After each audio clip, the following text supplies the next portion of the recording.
That was fast. Everyone got quiet real quick.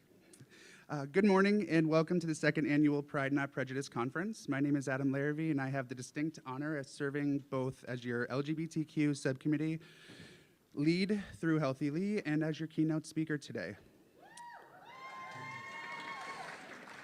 So you'll be seeing a lot of me. It is such an honor to stand before such a large crowd committed to enhancing the lives of the LGBTQIA+ community.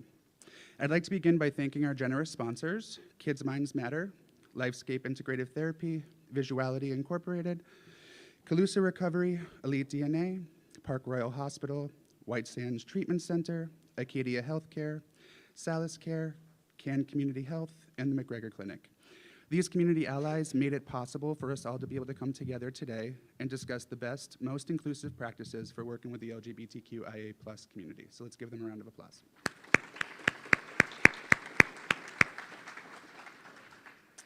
Next, I'd like to recognize the hard work and dedication of the Healthy Lee Pride Not Prejudice subcommittee members, Deb Camilla, Jennifer Brady, Catherine Webster, Emily Nana, Arlene Goldberg, Cheryl Schlitka, Chantel Rhodes, and Samantha Selbeck. Without their dedication and hard work, none of what you see today would have been possible. Thank you for your time and patience and guidance. Building relationships with each one of you has been and continues to be an amazing honor. Additionally, I'd like to extend a heartfelt recognition to our speakers and panel members from today. These community leaders and professionals have dedicated their time, effort, and energy to educating you today because they're committed to this community's well-being. So thank you.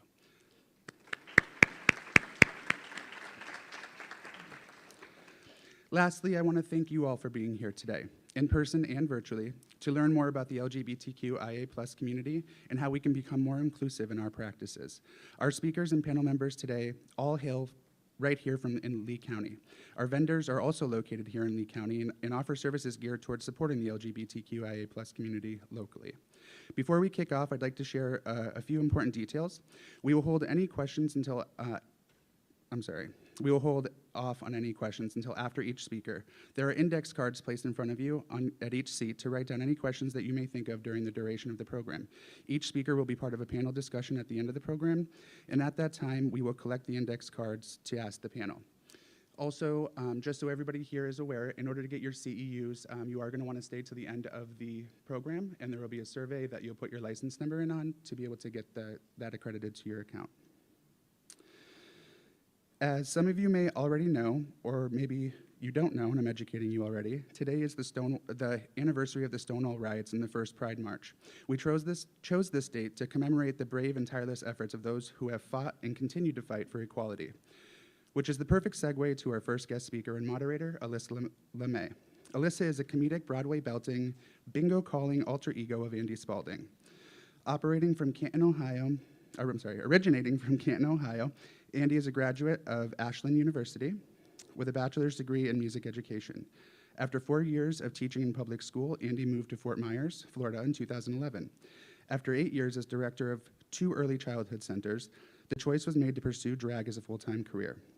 After moving to Florida, Alyssa had performed all over the state and competed for National Entertainer of the Year, All-American Goddess, and the National Comedy Queen pageants. Currently, Alyssa holds the title of Miss Naples Pride and South Florida Entertainer of the Year. Alyssa held the title of Miss Cape Coral Pride in 2020 and 2021. She is frequently a guest judge for local competitions, both drag and non-drag events. Alyssa is also hired to MC large fundraising events for local charities. Currently, Alyssa is self-proclaimed Bingo Queen of Southwest Florida, hosting charity bingos 5 days a week between Fort Myers, Cape Coral, and the Naples area. Her weekly bingo events have reached local acclaim, being held in locally owned restaurants such as The Standard, Dowd's Pub and Grill, and the Naughty Parrot. Since 2019, Alyssa's charity events have raised close to $1 million for local nonprofits. No matter the event, Alyssa is known for quick-witted comedy, sarcastic comebacks, and leaving the audience wanting more. Please help me welcome Alyssa LeMay.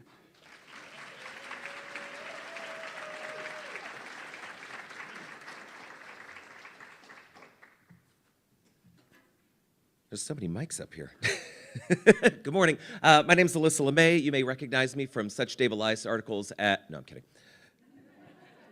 I think he has me on speed dial, but this morning I'm going to be talking to you a little about the history of Pride, as well as go into a couple other topics that have, well, we'll see in a second. So, LGBTQ Pride Month is a month typically in June dedicated to the celebration and commemoration of lesbians, gay, bisexuals, transgender people. The concept of Pride Month began with the Stonewall Riots, a series of riots for gay liberation that took place over several days, beginning on June 28, 1969. The riots began after the police raid of the Stonewall Inn, a gay bar located within Lower Manhattan of New York City. The activists Marsha P. Johnson, Sylvia Rivera, and Stormy DeLavery, I probably said that wrong, are credited for inciting the riots. The year after the riots, the first Pride marches were held in several U.S. cities. The march in New York City aimed to celebrate the Christopher Street Liberation Day. Alongside parallel marches across the U.S. is considered to be watershed moments for LGBTQ rights. Fred Sargent, an organizer for some of the first marches, said the goal was to commemorate the Stonewall riots and to further push for liberation. He noted that while the first marches were more akin to a protest than a celebration, it helped to remind people of the LGBT communities and how they may include one's family and friends. Transgender women and people of all color were noted to have been excluded or silenced during the early marches, despite the initial riots largely consisting of them. Following the Stonewall riots and the first Pride marches, the number of LGBT groups rapidly increased, and the Pride movement spread across the United States after a few years. As of 2020, most Pride celebrations in major urban areas around the world are held in June, although some cities hold them at different times of the year, partially because of weather in June being suboptimal for such events. Thank you, Southwest Florida, for doing it in September. So why do we need Pride? This year, more than anything, has shown us that we can absolutely go backwards.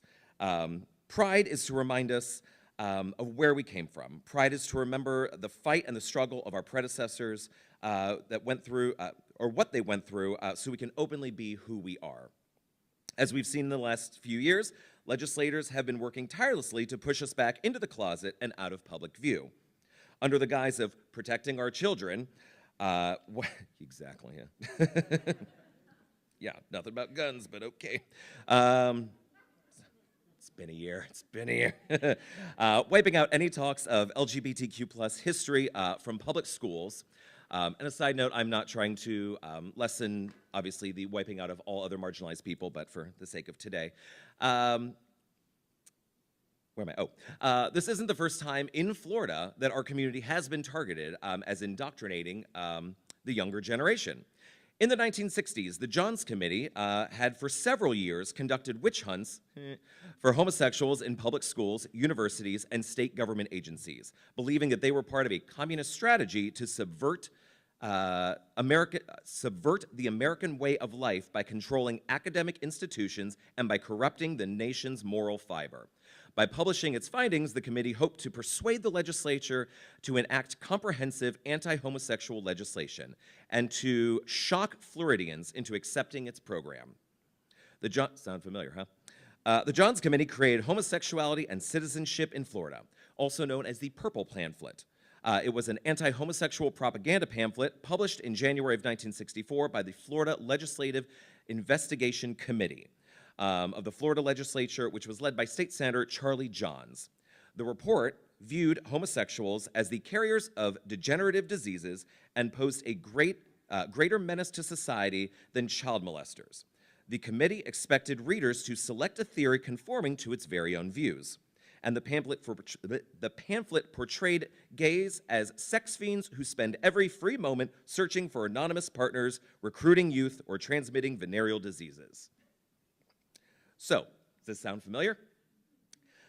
The first and all-consuming goal, this was an interview that said, the first and all-consuming goal of gay men, the committee reports, is the recruitment of normal children to turn straight kids gay. We're still in the 60s at this point. The longest single piece of evidence quoted in the Purple Pamphlet is an interview with an unnamed veteran investigator who sounded this alarm: the homosexuals are organized. He was right. One piece was right. He said, the persons who The persons whose responsibility it is to protect the public, and especially our kids, are not organized in the direction of combating homosexual recruitment of youth. We must do everything in our power to create one thing in mind of every homosexual. That is, keep your hands off our children. This, again, was in the 60s. So, going after education, going after educators, controlling what is taught, getting the public scared of the gay agenda, they're coming for our kids. I think Shirley Bassey said it best, it's just a little bit of history repeating. So, why do we need pride? Pride is to celebrate our community and the needs, no, I said that wrong. We celebrate pride because we as a community need a time and space to come together to remind ourselves that the fight is not over. We still have a lot of work to do before there's equality and equity for everyone. We celebrate pride and come together to celebrate each other and our accomplishments.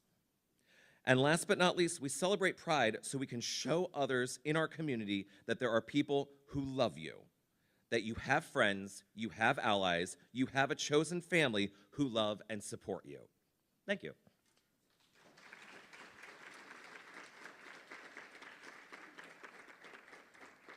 I wrote a whole lot and deleted a whole lot because it was just, anyway, there'd been a whole nother speech. But so starting us off with our keynote speaker, Adam Larrivee is a licensed clinical social worker and private practice owner operating under the group practice Lifescape Integrative Therapy, LLC, where he works with teens and adults experiencing a desire to improve their overall mental health and wellness.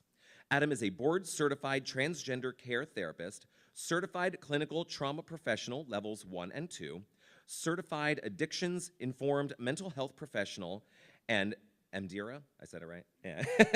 MDRA-approved EMDR therapist. Adam receives his Bachelor of Social Work degree in 2011 from Elms College, and then his Master of Social Work degree from Springfield College in 2014. Adam has worked in the helping professions since 2006 and has been a therapist since 2014. Over the course of the past 15 years, Adam has served in many capacities, including DCF social worker, developmental services worker, assistant director for a large community mental health provider, consultant, therapist, and business owner. Adam is passionate about working with the LGBTQIA+ communities and currently serves as president of Visuality, Inc., a nonprofit organization committed to serving LGBTQIA+ community members in Lee County and throughout all of Southwest Florida. Ladies and gentlemen, Adam Larrivee.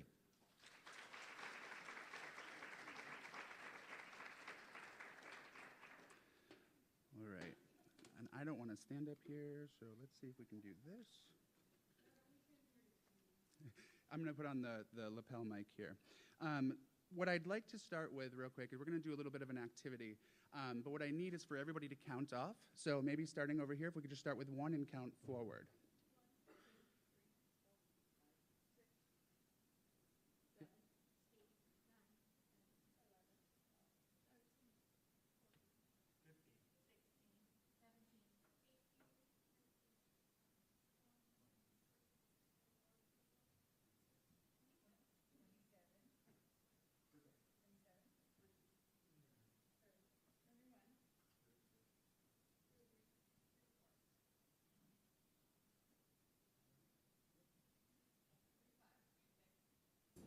Thirty-seven, 38, 39, 40, 41, 42, 43, 45, 47, 49, 50, 52, 53, 54, 55, 56, 57, 58, 59, 61.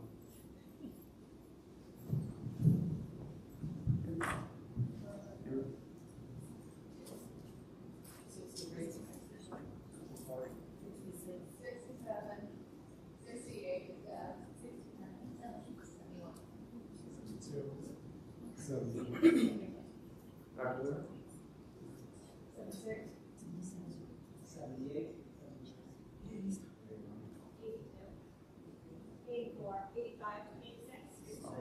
Perfect, thank you.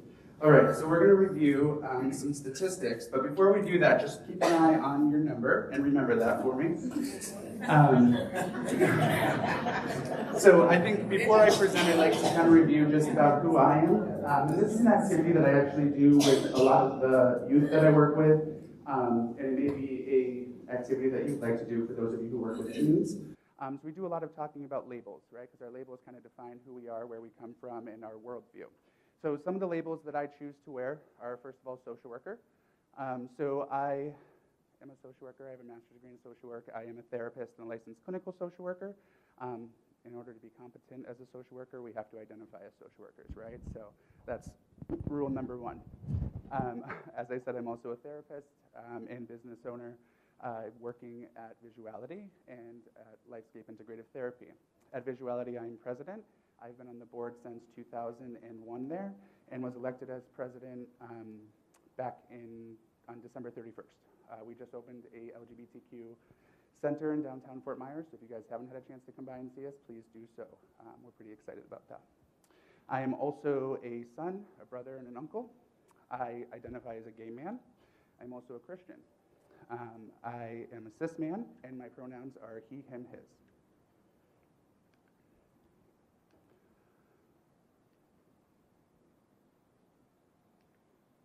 Here we go. All right, so here's our, did you guys remember your numbers? We're gonna need those. All right, so I believe in impact therapy and kind of showing really what we're here for, right? What are we talking about? So my presentation is on youth in crisis, and I think if we were to look at the statistics and look at what's going on in the LGBTQIA community for youth, crisis is the only word that fits. And I will forewarn you, this is a difficult topic to talk about for me just because the statistics are so staggering and so sad that I think we should all be affected by it. So we'll work together through this. I want you all to imagine that you are in a school. Perhaps the school is LGBTQIA only. So we're all going to pretend that we're part of the community today. And I want you to think about your classmates being children, siblings, grandchildren, partners, friends, to literally the rest of your community, okay? LGBTQ youth are more than 4 times as likely to attempt suicide than their peers. In fact, the Trevor Project estimates that more than 1.8 million LGBTQ youth attempt suicide every year. That accounts for one youth about every 45 seconds. So throughout this presentation alone, more than 45 youth will attempt to commit suicide in our country who identify as LGBTQIA. We're only here for a few hours, so that's pretty impactful, right? Staying in your seats, I would like everyone to please stand. Or by your seats, sorry. Okay. Now I would like numbers 30 through 75 to please sit down. So now take a look around. Those sitting represent each LGBTQ plus student who seriously considered attempting suicide in the past year. So out of about 100 people in this room, right, about 45 are sitting, for those who can't see online. Stand back up for me. Now if I could please have numbers 1 through 48 please sit. 48% of bi young people seriously consider attempting suicide every year. Of those sitting, 27% will actually attempt. Stand again. It's like we're in church, sorry. Numbers 20 through 57, please sit. 37% of gay or lesbian young people consider suicide every year. Of the 37%, 19% will actually attempt suicide this year alone. Please stand. All right, numbers 30 through 80, please sit. And this is the one that gets me the most. 50% of trans and non-binary youth will attempt suicide this year, or will consider attempting suicide this year. More than half of them will actually attempt. Please stand one last time for me. Now to put it all into perspective, I'd like numbers 30 through 44 to please sit.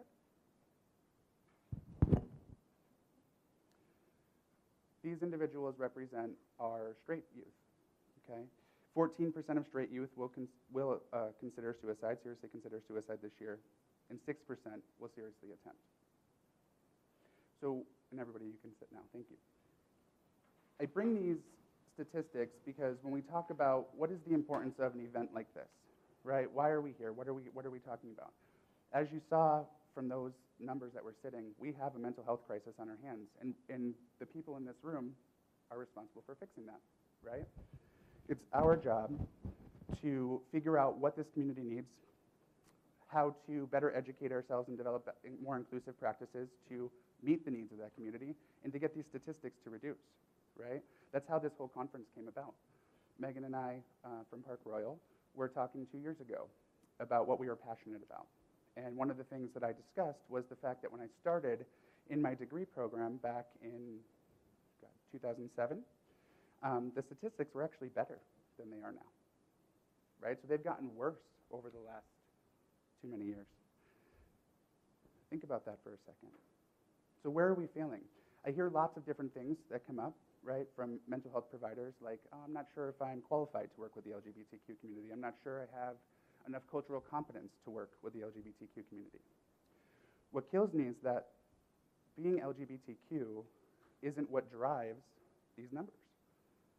It's society's viewpoint of being LGBTQ that drives these numbers. It's the fear of being rejected that drives these numbers, right? There's no biological issue with LGBTQIA+ people that makes them more prone to mental health disparities. It's society's willingness and ability to accept us for who we are that drives these numbers. And I don't know about for you, but for me that's heartbreaking, right? So, I think when we look at, oh, something happened there. I think when we look at really what is driving these numbers, it's most easiest to look at it through the ecological perspective. Plus, I'm a social worker. This is kind of our bread and butter. So in the center, you'll see the individual, right? So we have issues like sex and gender identity, coming to terms with that on your own. That can be something that might be hard for someone to work through, right? Their age, their health, their biological factors, things like hormones, those kinds of things can make emotions feel bigger sometimes, right? But in the most part, the individual isn't where our issues lie. But if we go up to our microsystem, right, our peers, what's one thing we all know about LGBTQ youth? Most likely in school they're going to be bullied, right? Here in Florida, they're not even allowed to talk about being gay anymore. They're not allowed to have GSAs, where they can, which is literally just a place in the school that they can go and actually feel safe, feel heard, feel understood, right? It's part of their social support system. And without that social support system, I mean, what do teens do? What do youth do? They hang out, they communicate, right? They play video games, they do those kinds of things. But without a connection, an ability to connect with supports, what's left for them? They go to school and they're ridiculed. Health services, right? Access to services. We know that, here in Florida, if you're under the age of 18, you need to have consent to engage in therapy. If you want to see an LGBTQ counselor, but your parents don't know you're LGBTQ, how do you do that? How do you bridge that gap as a provider without violating ethics or laws or other things to be able to meet the need? We think about things like our neighbors, right? I'm not going to make this political, but I think we would be remiss to think that individuals who are in the LGBTQ community and drive past DeSantis signs, I think that sends a certain message to them, right? Given his position and what he feels is important for the state. We move up to our mesosystem after that, so family, because families are super accepting, right? Unfortunately not always, right? If we can get our hands on them and we can educate them, sometimes we can help alleviate some of that and help parents to step up and understand that their kids are just like everybody else's kids. They just happen to like somebody who's the same gender or maybe opposite, it all goes the umbrella. Churches, right? As a gay man, I will tell you that my experience as a Christian is it's hard. It's hard to find a church that you can feel accepted at, that you can be affirmed at, right? I can go to church, but if I go with my boyfriend, I'm automatically going to stand out, right? I'm going to look a little bit different than everybody else there, and I'm going to get some looks. I don't care how affirming the church may be, particularly in the Christian realm. I have had to develop practices for myself in terms of having a separate relationship between the church and my relationship with God. The church serves a purpose for me, right? It's my ability to connect with my community. It's my ability to do good for my community, especially at Cape Christian. We love that. But at the same time, the church does not represent my relationship with God, because when I walk through those doors, the messaging is different than what I know the Bible says and what God says, right? School. We already talked about the Don't Say Gay bill, or the anti-LGBTQ bill. Before, students had the ability to connect with safe teachers, connect with safe, your gym coach or your coach for your sports, right? I don't do sports, but now teachers can't talk about those kinds of things. They can't be that support for those kids. So what happens? We talk about groups like GSAs.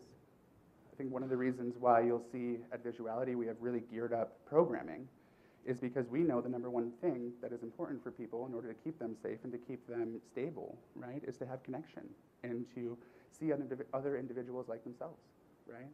I have 13 directors on my board of directors, and by the end of this year, we will hopefully have 13 programs running each and every single solitary month to meet the needs of this community. It's that important to me. We work tirelessly. We don't get paid for any of it, and we love every second of it, right? Because the community needs it, and we'll rise up and we'll do that. Local politics. I think about the kids in the morning who are, what I was doing was, watching MTV, eating my cereal, waiting for the bus to come, right? They're watching, the news, talking about whatever legislation the governor has passed today, or what rights are being restricted, or whether or not they're even going to be able to go by their chosen name, right? And then we look at the macro system. Bigger issues like mass media, social services, right? Medicaid services being restricted to trans youth, right?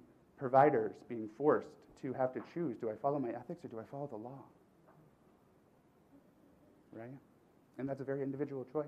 Because I'll die in the hill of following my ethics, not in the law.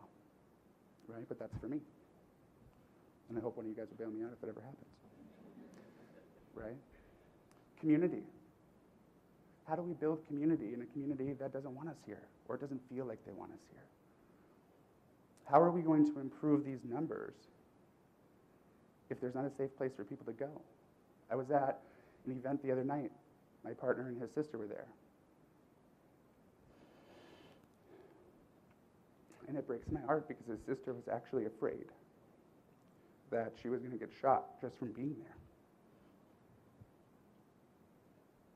So these are big issues, right? And they have big impacts. And I can't do it alone, and that's why I'm so honored to see all of you here today, because without you guys, I don't know how we're going to do this. I don't know how we're going to improve these statistics, right? I don't know how we're going to improve the well-being of this community. How are we going to keep this community from killing themselves? So, from the bottom of my heart, thank you. I do want to show you a quick little video, just to kind of show what it's like to be an LGBTQ youth in school, but then also at the end of the video to show kind of where I hope we're heading.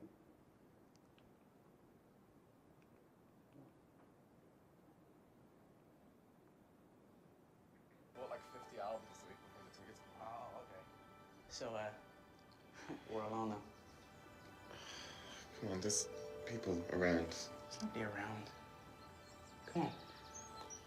Trust me.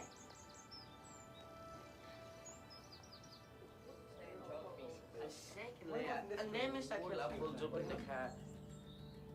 You knew it.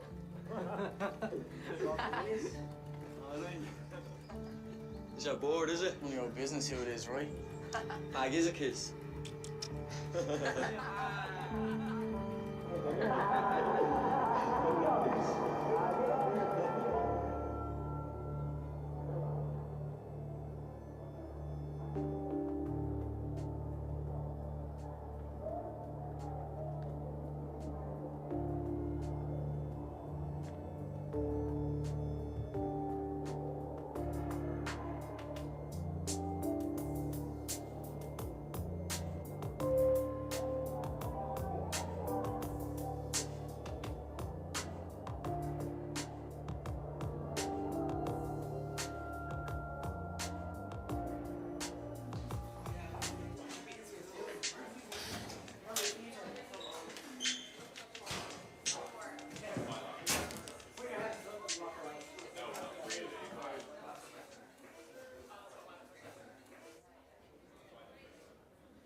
who it is? No one holding your hand today, is there?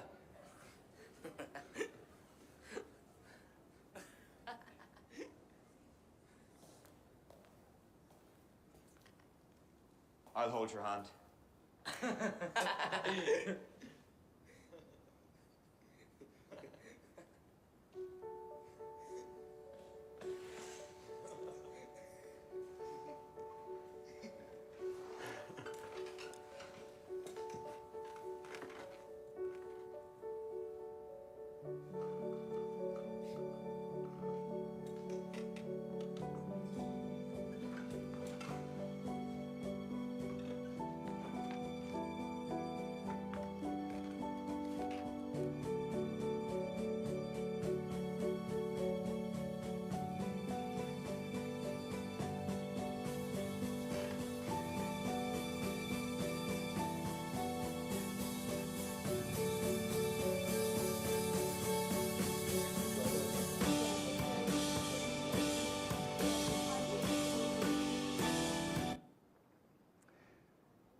So when we think about things like the ecological perspective, right, and we look at all of these compounding issues that add pressure and add despair and add all of these negative emotions to these youth's lives, one of the things I get asked a lot is how do we become a good ally, right? And the end of this video is a good example of how to become a good ally, and I'm going to be talking more about that towards the end of the presentation.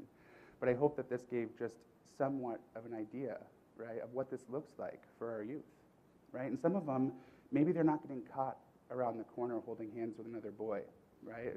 Maybe they're coming in and they're very clearly trans or non-binary because they're not in the process of transitioning yet, but they're trying to figure out their identity, right? How do they hide that? There is no hiding that. Think about them in locker rooms having to change around their peers who are ridiculing them already. I wonder what their grade in gym is going to be like, right? Think about going to math class after gym, where you just got picked on, and then having to sit down and talk about algebra, right? That's not happening. I don't care about algebra in that moment, right? I'm too busy thinking about whether or not I'm going to kill myself when I get home because I can't take this anymore. When we look at barriers and considerations for you as mental health providers, rejection, I think, is one of the biggest ones, right? We all know that in our limbic system is driven towards connecting with others, right? It picks up on pheromones from people. It's how we determine one's sex and gender right off the bat before we ask them, before we get to the frontal lobe and we start talking about their pronouns and those kinds of things, right? So what happens when we walk out that door every single solitary morning with a fear of being rejected and what that rejection is going to look like? Because it's not just people walking by saying things, right? It's people walking by throwing things. It's people threatening your lives, right? These youth are experiencing more ridicule and rejection than I think most of us in this room could probably ever begin to imagine, right? Bullying, like what we showed in the video. But now we have governors and legislators who are saying, yeah, let's do that because we're doing it too, and we're going to support you in doing it. Where do kids learn to bully? Some of it might be natural, right? Environmental. But a lot of it happens at home. And here in this state, we have legislators who are driving that. Yeah, bring those concerns to the school. Let us know, right? If you see a kid shaped by interlocking systems of privilege and oppression at the societal levels, such as heterosexism, cisgenderism, and racism. I think what's important to remember is that our people of color communities, our black and brown communities, our minority communities already are struggling to be seen and heard and understood and accepted, right? And then when you throw on top of that being LGBTQIA, it just compounds even harder. And unfortunately in this situation, it's not one where we add pressure, we're going to turn into a diamond, right? No, that's not happening here. So if we're not talking about issues and how issues like racism intersect with LGBTQIA community in the cultural piece of that as well, right? Because different cultures, different beliefs, different belief systems, right? Then we're not doing a good job. And we have to educate ourselves on those issues. Lack of support, right? One of the first things I do with every one of my clients is I ask, who is your support network? And the only times I get really nervous is when they don't have one, right? So that's why we partner at Visuality with groups like Kids Minds Matter to make sure that we have regular and consistent youth programming available. And I don't market that programming as LGBTQIA+ programming, right? I market that as youth programming. It's inclusive, right? We want all youth to be able to come together and support one another. Access to services, right? We have lots of good providers here in Lee County, but what do the people up in LaBelle do? Where do they go? It's hard to have consistent programs up there, right? As we've all seen, we know we live in this community. Substance use. Earlier and earlier and earlier, kids are starting to turn to substances, right? Marijuana is a substance. Most kids have smoked it at this point, at least the ones that come into my office, right? They think vaping's not a big deal. I wonder what's driving that. Because if I'm high, right, then I don't have to worry about what it feels like to go to school and have those kids pick on me. But if I'm high and I'm not worrying about those things or disassociating from those things, then what's really happening is all of those emotions are building, right? All of those issues are building for me. Now I'm going to take these behaviors and habits and viewpoints and I'm going to move through the rest of my life and somehow be successful. That doesn't seem right or fair. It seems like there's going to be a lot of undoing that has to be done. Lack of safe spaces. You know, the thing like the anti-LGBTQ legislation and getting rid of GSAs and those kinds of things, it's overshadowed by protecting our kids, as Alyssa said, right? But in reality, all it's doing is driving these numbers towards suicidality, towards rejection, toward bullying. All we're doing is sending a clear message that we don't want you here. And we're not going to allow for this because it's weird. It's misunderstood. The good news is there are some things that we can do to improve these numbers and to, on an individual level as providers in this community. I think the first thing is being here, right? Cultural competence. I'm going to tell you right now, any LGBTQIA+ person is not any different than any other individual that we treat or serve. And we need to get out of the mindset of believing that there are special things we need to know, right? I'm just a man. I happen to like other men, and I'll tell you about that. I'll tell you what that's like for me, because my experience is different than the next gay man's, and it's different than the next gay man's. When we talk about cultural competence, we have to remember that cultural competence is about the individual. The rest, most likely, are stereotypes, right? In order to understand culture, we have to sit with someone. We have to walk with them. We have to put ourselves in their shoes. We can read statistics all day, but that doesn't necessarily outline culture, right? Talk about advocacy, right? I can only speak for the social workers when I say talk about training and all of that, right? And schooling, where advocacy is rammed down our throats. It's one of the things I'm most passionate about. But what does advocacy look like? Because for me, there is a piece of advocacy that is fighting when we have to fight, right? Like I said earlier, if I have to die on that hill, I will. I don't want to. What I want to do is I want to walk up that hill hand in hand with everyone, right? I think the way that we advocate is we meet resistance with love. We educate. Even when they're yelling in our faces and screaming at us, we educate, right? Because all that yelling and screaming and hatred is about is ignorance, lack of exposure, right? Beliefs that have been passed down generation after generation after generation and then fueled by things like the media, right? We can get mad, sure, but they want us to do that, right? The other side wants us to get mad so they can get back and say, see, I told you they were crazy. But if we can meet it with love and we can rise above and take the high road, what are they going to say about us? Right? And I think those of us in this room who are social workers and mental health providers and therapists, right, we have a job and a commitment to this community to meet resistance with love. Right? Counseling. Making sure that you have policies and procedures in place that protect your youth. Right? Every parent who comes into my office signs a form that says, I'm not going to talk to you about a damn thing your kid talks to me about. Nothing. Everything we discuss is confidential. And a lot of those kids, right, share with me that they use alternative pronouns that their parents have no idea. Does that affect the work that I do with them? Well, no. When they're in my office, I call them by the pronouns and the name that they choose.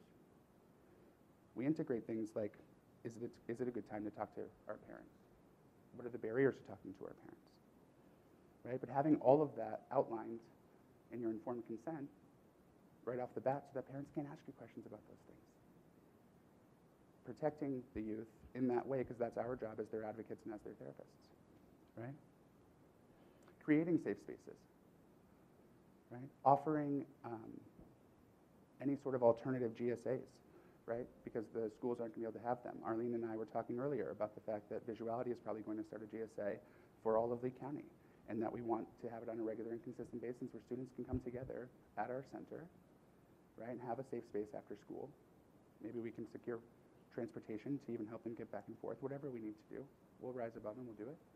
But what can you do? Can you do a book club? Can you do if you're in a school system, can you do a lunch group, right? Maybe you know some LGBTQ youth, and because you're in the school system, you're not allowed to talk about it, right? But you are going to become aware of them. Maybe you can invite them to the social club. Kind of like one of those situations where you give them a little wink, like this is the place to come, right? We have to be creative as advocates. We have to be creative as providers. We have to work within the law, but remember our ethics, right? And the other thing, the easiest thing that you can do when it comes to advocacy as well in counseling is please, every single solitary person who walks through your door, ask them their pronouns. It's the easiest thing in the world. I don't even ask anymore. I just say, hello, my name is Adam. My pronouns are he, him, his. And 9 times out of 10, what I get is, oh, you do pronouns, great. Right? So they know it's a safe space immediately, and you can literally see their defenses just shed in that moment.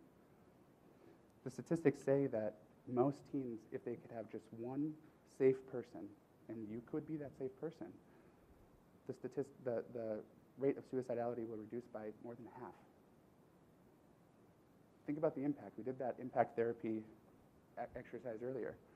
More than half of the people who were sitting down each time, it would be less. That's huge, just by asking their pronouns and being a safe space for them. Creative services.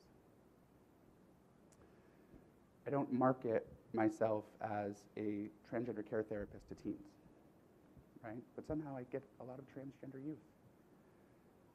I think putting yourself out there and creating inclusive services, right? And being really tactful about using the word inclusive, right? Using the word even gender affirming, right? It doesn't have to be associated just with trans or non-binary youth, right? I can affirm your gender, I can affirm your gender, right?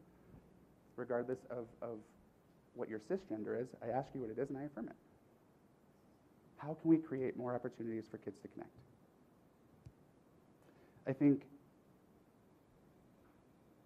coming up with creative services like after-school groups, right? Maybe not calling it a GSA, maybe calling it a culture club or something along those lines. We have to remember that those of us in this room are smarter than the majority of the legislators and people that we're fighting against, right? We understand human behavior, don't we? Every one of us knows how to look for a loophole. My former supervisor's laughing. Big on loopholes, right? Because that's what we have to do sometimes to meet this community where they're at and meet their needs. So I encourage all of you to do that. Ask yourselves, how are you supporting this community? What can you do to create a safe space, even if it's for 2 youth? My friends at Golisano will tell you that when we first got the youth program back up and running, first 3 events, I had 0 youth show up. But that wasn't the point, right? The point was there was a safe space that was available to them. So I could have got discouraged and said, we're not doing this anymore. But no. Vanessa will tell you, I showed up every single solitary time. And we still ordered pizza, even without the youth there. Right? So creating those spaces, finding those community connections, right? Figuring out who can we turn to, so I don't have to do this alone because maybe I'm a business owner, I'm running a private practice, and I don't have a whole heck of a lot of time to do this, but I do have space that I could offer someone, right? How do we end working in silos and start working together as a community to take these numbers and reduce them? Does that make sense?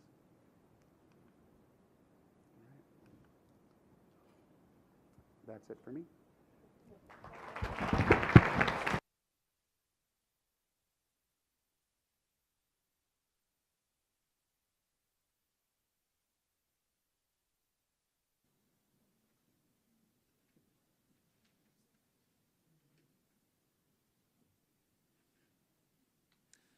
All right, we are going to take a 10-minute break.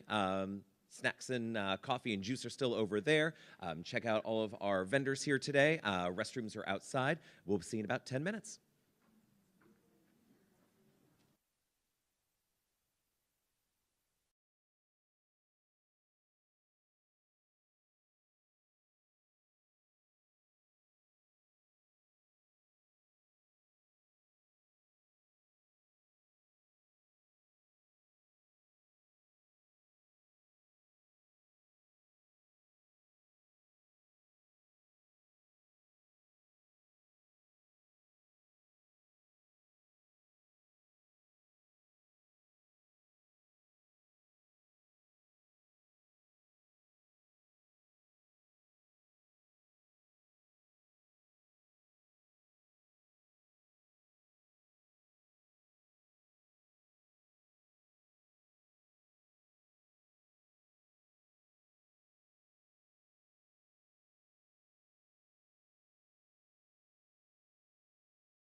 They should look nervous. Two quick. I was just talking to Dr. Strayfeller. Her books are back there. And we are interested, please email me. I'm going to give you the email. We're going to do it. We feel me at info@drugfreeswfl.org.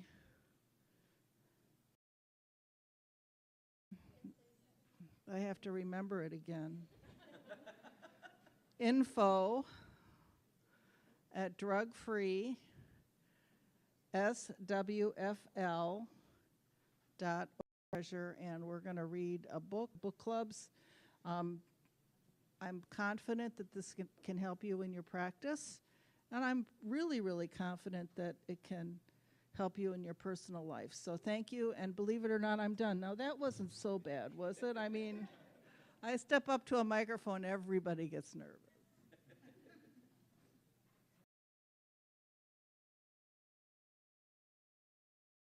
McGregor Clinic bus is out front or out front? Which? That way.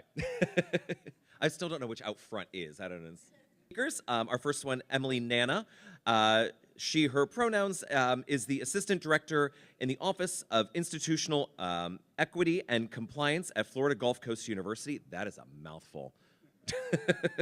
Her primary role is addressing allegations of discriminatory and harassing. A doctoral candidate at the university, holds a BA in secondary education with a focus in mathematics from Northern Michigan University, and an MEd in student affairs administration from the University of Wisconsin, 9+ years. Catherine worked as a resident director for three different universities, overseeing different residential areas. CU for their housing and residence life, for residential student conduct, recruitment, and training in the same department. And Emily Nana.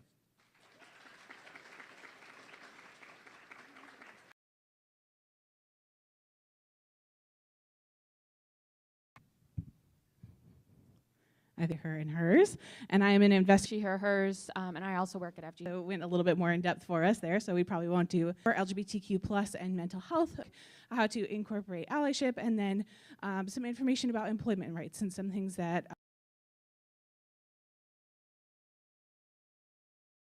Adam covered a few of these statistics as we went through, but just reading through them. So when we think about attitudes towards LGBTQ plus folks, both in Florida as well as in the United States as a whole. So some of the statistics here were that a majority of LGBTQ plus people say that they or their friends or family members have been threatened or non-sexually harassed and have been sexually harassed or experienced violence because of their sexual orientation or gender identity. And so once again, that's 57% threatened or non-harassed sexually, 51 sexually harassed, and 51 some sort of violence. So those numbers are pretty high, pretty prevalent. So you have a 50-50 chance of potentially being harassed or not, or potentially experiencing some sort of violence. 59% of LGBTQ plus people feel that they have fewer employment opportunities, or they can't be their true selves when they are at their employment. They have to hide part of their identity when they are either searching for employment or once they are hired, that they are encountering that. 38% of transgender folks offensive comments based on their gender identity or their sexual orientation. And then finally, 22% of transgender folks say that they have avoided doctors or healthcare because they feel like they might be discriminated against if they seek treatment. So if we think about that, right, these percentages are pretty high, and this is the attitudes that members of the LGBTQ plus community are feeling and facing. And so potentially starting in where they may not necessarily be seeking out care, or maybe nervous or have struggles in terms of employment or other aspects of their lives because of their identities. So a few more statistics here. So prevalence, Adam already covered a lot of these. So in regards to suicide and suicide attempts regarding mental health for LGBTQ plus teens, youth, as well as trans youth, and how their suicide rates and attempts are astronomically higher than those of their straight or cisgender peers. And then finally, some treatment concerns that were taken from this. So approximately 8% of LGBTQ plus folks and nearly 20% of transgender folks report being denied healthcare. And so when they go and seek treatment, they are actively being denied. And I know that recently that has increased based on the laws that have been passed specifically here in Florida. In mental health care, there's a stigma, lack of cultural sensitivity, and conscious and unconscious resistance when they're seeking care. And then evidence is showing that there are implicit preferences for heterosexual folks in terms of client care, where providers are showing a preference towards heterosexual clients versus those who might be in the LGBTQ plus community when you're going and seeking out healthcare. So just some general statistics for you as we get started and going forward. So we were asked today to speak, just generally speaking, about the role of diversity and inclusion in terms of your role as clinicians and working with the community. And so to just kind of set sort of a background, Catherine and I are not licensed clinicians. We don't do what you do. And so we are taking this really from a general kind of overview. And I want to make sure I'm on the right track with things. You all are not exclusively treating youth, right? Like you also work with adults. Okay, good, because that was what my whole section was about. So I was like, oh, that'd be off. So I just want to make sure that, and this might seem, I don't mean to insult anyone here, but I just want to make sure that we all are starting off with an understanding that although we will use the term community or we'll use the term LGBTQ plus, IA plus, right, that it is not like everything altogether, right? People have different gender preferences or gender identities, gender expressions, sexualities, who they love may not be who they're sexually attracted to, and that it's not a check, check, check. If you are gay, you must be all of this too, right?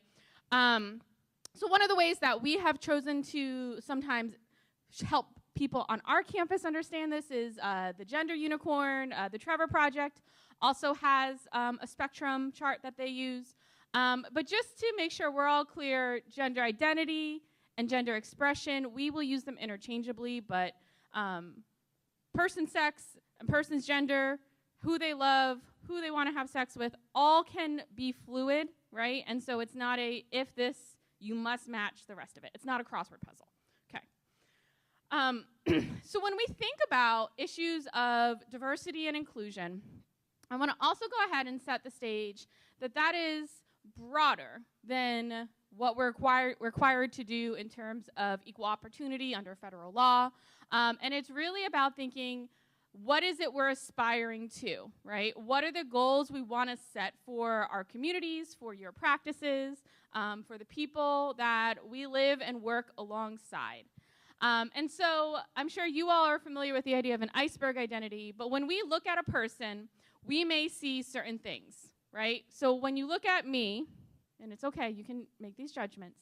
So when you look at me, you probably have an assumption about how I may or may not identify, right? So what are some things you might look at me and say, oh, she's this? It's okay. I'm not going to be offended. We do this at school, and I work with college students. They say way more things than you all will. I'm short. I'm Asian. Maybe Filipino. Okay. What else? I'm wearing a dress. Oh, thank you. Okay. You probably would say I identify as a woman, right? Or at least feminine presenting in some manner. So you would know all those things about me or make assumptions about them.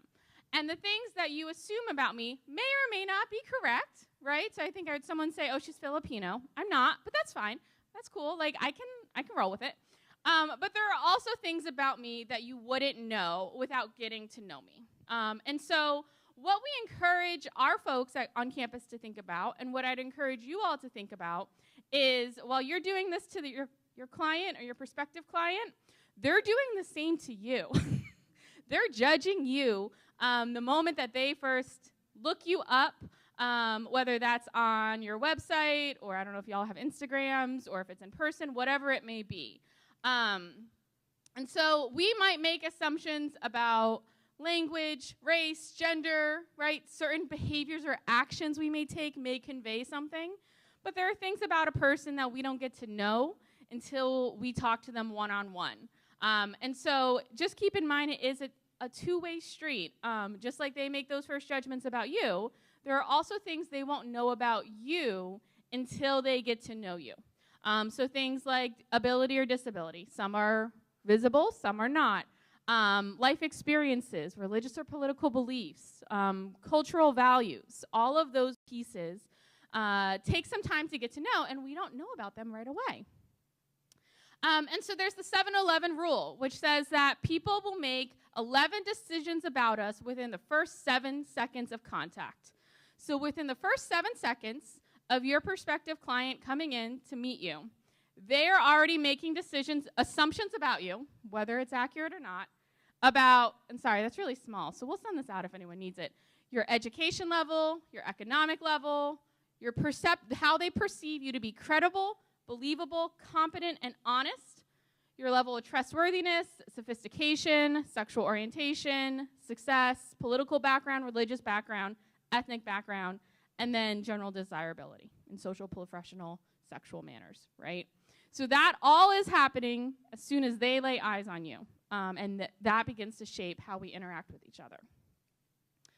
And so one of the ways that we encourage folks to think about how are they creating diverse and inclusive spaces is to do a little bit of work on ourselves, right, and think about our own social identities. And so just as we're not clinicians, we're also not sociologists that we hold, even the ones that we may not always like to think about, right, or the ones that we may have a bit of an issue kind of coping with the good and the bad of that. We know, as we tested on me earlier, that they're both visible and invisible. And we also know that the identities that a person holds as most salient, or kind of what I describe as nearest and dearest to their hearts, right? So the things that we frame a lot of our experiences and perspectives around can change. So I'll give you an example. Prior to my current job, I used to work at a different institution, and my immediate peer group were 2 men. So when we were in meetings together, and they were going back and forth, and we'd be talking about something, and then they'd start talking about basketball and start talking about whiskey, and I was like, we were talking about this. I felt very compelled to assertively insert myself into every conversation that we were having as a group, right? So if we were talking and one of them spoke over me, I absolutely was calling them out every time, and I was very aggressive about it, right? I'm not even going to say assertive. I was aggressive about, you cut me off. Why would you do that? You didn't cut off Corey. You just interrupt, right? Every single time. But now, I work in an office and we're all women. Every single one of them. And so, while they might say at times, Emily, you're being a little too much, calm down, I don't feel the need, if we're talking over each other, I don't feel the need to cut them off, right? Or to point out, I was speaking and you spoke over me. Because I don't perceive my identity as a woman in the same manner, right? Whereas when I was working with 2 men, every time they did it, I was like, it's because I'm a woman, isn't it? And I need to speak up for all the women on our team, and it's on me, like, and now I'm like, oh, you just were cutting me off because we're so excited about this. It's fine. It changes, right? So the salience has changed. I'll also acknowledge, though, that I'm more conscious of. We already talked about that our identities are self-identified, right? So how we identify matters, but also how people perceive us and place those identities on us. That shapes how they treat us and how we interact. And that, of course, we know that, as Adam mentioned, and I think Catherine did as well, that intersectional identities obviously shape how all of these experiences are held. And we all know that, of course, our marginalized communities face greater levels of harassment and discrimination. So particularly our individuals with disabilities, our racial minorities or indigenous populations, and then those in the LGBTQ+IA community. All right, and so with Emily talking about these identities, right, and so we all have a varying amount of identities that we have or hold, where some are more salient than others, or we're more passionate about one identity than other, or multiple identities. When we think about where they're showing up and how others might be perceiving us, and what identities we're giving out to the public rather than what we see either when we're thinking about ourselves or when we're looking in the mirror. So the first would be receiving public recognition and support for an intimate relationship. So congratulations on an engagement. So I think it can be a little bit more normalized and see that, especially in like heterosexual couples, where that is happening, where it's easier to share an announcement about an engagement or a new relationship. And some individuals, sorry, I'm in the student mode.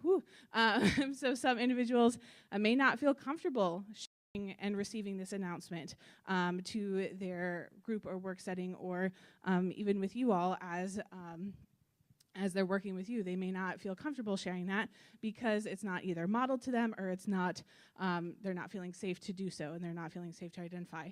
The next would be expressing affection in most social situations, and being worried about getting some sort of hostile or violent reaction. So in the video that Adam shared with you all, concerned about whether or not you can hold your partner's hand, or if you can kiss or have some sort of display of affection, because it might not, it might not be welcomed in that public setting or that group setting. Similarly, living openly with your partner and being concerned about whether or not you have to say like, oh, I have a roommate, or yes, I am married, or I am together with this person, and openly letting the world know that they are your partner, and expressing pain when a relationship ends, whether death or separation, and then receiving support from others. So if we or individuals are not feeling safe to show that in the public group setting, that's where these identities do show up and make it more difficult to kind of express some of those elements of who they are if they're not having representation in their area where to show that it is okay to, or safe to, show gender and sexual orientation. So if you have no one who identifies like you or normal, you're less likely to be able to share that and feel comfortable sharing that. And then having positive and accurate media images, where media is so prevalent in our world. I think it's very hard. So it's very hard not to hear about that. And if you're not having positive and accurate media images, So are they even aware of maybe what you are able to provide to them, or what that might look like? And so despite those systemic barriers, despite the individual work that we all need, protections for sex, sexual orientation, gender identity, and expression. And so I want to give the caveat, I am not an attorney, so you should listen to your own legal counsel. But for those who work with, either you are an employer, or you're an employee, or you're working with people who are adults, Title VII of the Civil Rights Act of 1964 expressly prohibits discrimination on the basis of sex. And the Bostock decision by the U.S. Supreme Court in 2020 expressly said that sexual orientation and gender identity and expression are protected under Title VII. So as long as the employer has 15 or more employees, they are held under Title VII. Title VII applies, right? So if it's like, I'm running my Etsy shop out of my garage, and it's me and like my cousin, technically Title VII doesn't apply. We'd hope that that's an inclusive environment, like on a broad scale, but Title VII doesn't apply. But for any 15 or more employees, they have federal protections. So when we talk about discrimination, right, there is a difference, and I want to be clear. What the scope of what the law provides for doesn't capture everything we know people experience, right?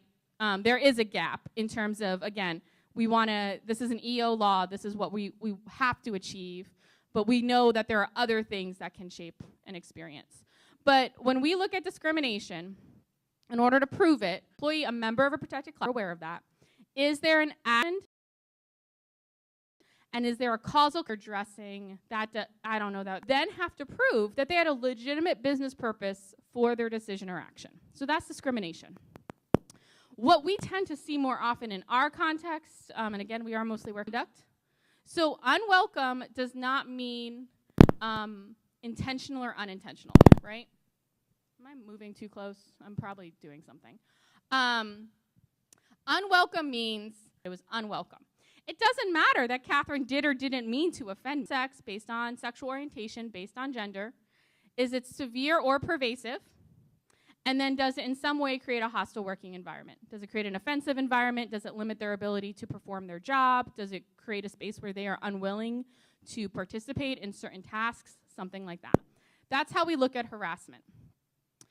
If your clients were interested in pursuing their rights under the Title VII, the state agency is the FCHR, the federal agency is the EEOC, and in Florida they have 300 days from the date of the last alleged harassment or discrimination in order to file that complaint. So of course I would recommend you probably advise them to find out their own legal counsel, but that is kind of the background of what that looks like. Person is making comments of like, well, because you're gay, we're going to give you this task, right? You're a gay man. Of course you want to do the party planning, right? That's sex stereotyping. So when we make adjustments, y'all say this, but people do horrible things in the workplace. Some of you are nodding because you're like, I've heard about it, right? And the things that come out of people's mouths, and you'll be like, what? And they'll tell you, oh yeah, I said that. What? Sex stereotyping. So that includes if a person is subjected to any kind of stereotypes due to perceptions of transitioning. A person does not need to identify as transgender in order to experience discrimination based on gender identity or expression, right? So if someone's like, I think you might be trans, so I'm going to treat you poorly based on that assumption, and the person is like, I'm not trans. I just happen to like this haircut, right? Or this is just how I dress, but I am not transgender, but they're still being treated negatively. That could fall under Title VII. So that is their protection. The other piece, we're really focusing on the areas we work in, which is education and employment. But the U.S. Department of Education, the Office for Civil Rights, is the federal agency that addresses allegations of discrimination and harassment in educational institutions.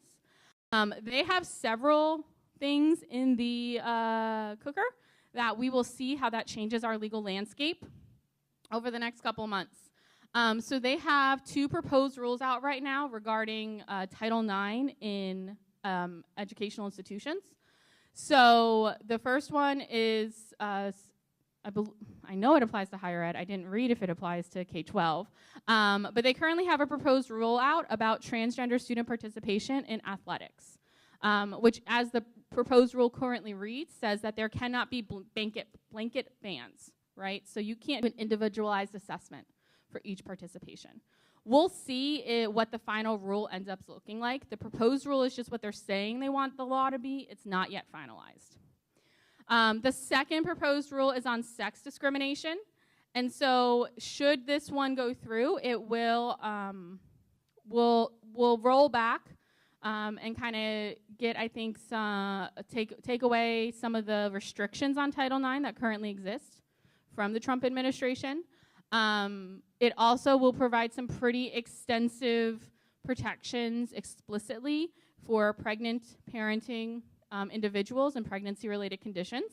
And of course, we all know, people who do not identify as women may be pregnant or have pregnant-related conditions, and so they'll have that protections. And it will provide some pretty explicit protections for the LGBTQ+ community. So Title IX will apply to, our educational environments. And then I think it's just something for you all to be mindful of. For those of you who aren't familiar, the Office for Civil Rights in the Department of Ed, they kind of are the ones who keep an eye out on what are any discrimination or harassment issues involving educational institutions. And they have various enforcement mechanisms and ways of communicating to the education system as a whole. This is what we are and are not interested in. So in May, they did issue a fact sheet related to diversity and inclusion. And it does say that diversity and inclusion is not inherently discriminatory. That is, in fact, it is encouraged under our federal laws related to race, color, sex, national origin. And they also recently issued a resolution letter, a resolution agreement, with a school district in Georgia about limiting access to books and taking away books from libraries, where they are now kind of closely monitoring that county. And so while that is not necessarily, that just is really a resolution with that specific school district, it does give us an idea of, at least federally, where the Department of Ed and where the federal government are looking at things and how that shapes up. Okay, so kind of moving in next to some inclusive strategies that we practice at our office, and we encourage other folks to do it as well. And so Adam did touch upon this a little bit in his talk as well, but in terms of names and pronouns and how you utilize speech and how you present yourself with clients and folks that you're working with can really create more of a welcoming environment that you may not have been doing prior. And so switching to some of these strategies may be really helpful to create more of an inclusive practice and work with your clients. So the first is using given or chosen names as well as pronouns that folks are choosing. And also for you, when you're introducing yourself, it may feel a little uncomfortable at first, because if it's not something that you've been doing, when you introduce yourself, say, hi, my name's Catherine, my pronouns are she and her. What that does is it opens it up, just like Adam said, for someone else to introduce themselves the same way. And so while you may think, like, if you look at me, it's like, yes, Catherine is female presenting. You're like, okay, yes, your pronouns are she, hers.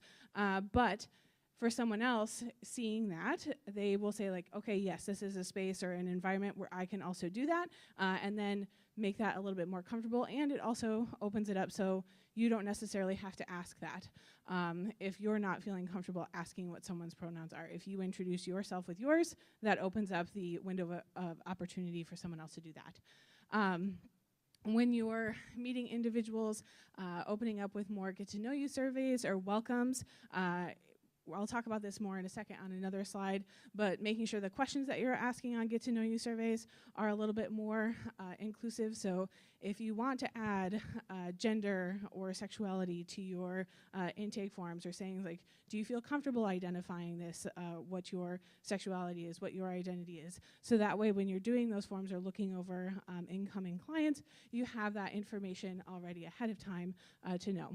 And then if you do make a mistake, I missed that one, but don't question anyone's name or pronouns that they give you, and don't do it on purpose and misgender them, right? And don't be like, all right, well, you said this, but I don't like it, so I'm going to go and call you this name that I want to call you. Like, don't do that. Do what you can, and if you do slip up, if you make a mistake, don't make it a big deal, right? I know it can be embarrassing to call someone by a name that they're either switching to. You knew them as a previous name. I have an example. I worked with a student where they identified as gender fluid, and they changed their name in the process of, I had known them for a few years, and so when I started working with them after they changed their name, I messed up quite a bit, and it was embarrassing for me. And I think the more I felt like I was disrespecting them by doing that. And so I think the big deal, and they recognized it when I was like, oop, I made a mistake, I changed it, I corrected it, and I moved on, and I didn't make a big deal about it. And I think that they respected that more from me, and they're like, thank you for keeping moving and not making a big deal about it. And so it's okay if you make mistakes, but correct it and move on, and try not to make a big deal about it. Also with gendered language, if you're hearing it. So you've probably heard me quite a few times saying folks quite a bit. That is one of my favorite ones there that I use quite a lot in terms of more broad language. But being someone who grew up in the Midwest, you guys was really popular for me when I was growing up, and something I used quite a bit when addressing a group at large. And so if you catch yourself saying you guys, ladies, gents, boys and girls, ladies and gentlemen, that sort of thing, try and challenge that, right? Switch up your vocabulary a little bit. So switching to folks, people, everyone, all of that, right? I know Florida is in the South, but it really isn't, just from someone who lived in Kentucky as well. But y'all is inclusive, right? So y'all means all. And so while if you aren't from the South or haven't, y'all is not in your vocabulary, that also is inclusive. So adding that in as well. And then as well, physical markers within your office space or in that. So if you have a flag up, right, in your office, or if you have pins, or if there are some physical markers that would indicate that you, or if you all do so, safe zone or things like that, if you have those items up in your office, those are small physical markers that can show that you're a little bit more inclusive, or that you're welcoming, or that you've attended certain trainings, that when people are coming in and speaking with you, they're going to see those physical markers there. And then being familiar with your institutional policies and practices that may impact folks who identify as LGBTQ+, right? Like things that they have to share about their identities, or things in there, or like what your bathroom policy is. Do you have just toilets, right? Is there just a bathroom that you can implement or add for everyone, where if people are coming in person, like is there a gender inclusive bathroom that they can use, or what that looks like for them? You're good. All right, so the next one in for inclusive strategies is more so for you, right? So if this is a new concept for you and you're like, I'm getting a lot of information, Catherine, some things that you can look at, and just if you haven't had a client or someone that you've worked with who has felt comfortable enough to share with you that they are a member of the LGBTQ+ community, right? So the first is to develop your active listening skills. You all, I'm sure, are great at that already, but continue to develop them if there are maybe some areas that you struggle in, or if maybe there are certain topics that folks bring up that you're like, that's something I just kind of tune out when they're talking. So like kind of developing that skill a little bit more. Making eye contact when available and when you can do that, so that you know that you are connecting with them, that you're not just taking notes, or you're looking out the window, or checking your phone or your smartwatch, or whatever that may be. Like make eye contact with them, work to make that connection. Asking the right questions. And so I usually say when I'm doing presenting, I'm like, there are no wrong questions, but I think sometimes there can be wrong questions, where it's like, if you're asking things that potentially could be offensive or could be something that someone might not want to share.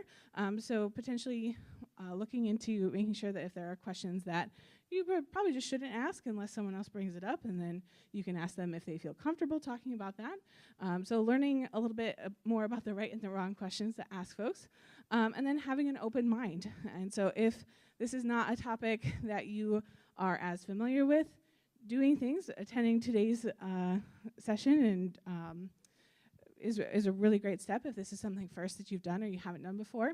And then developing your emotional intelligence a little bit more to kind of understand where folks are coming from, especially if you yourself are not a member of the LGBTQ+ community.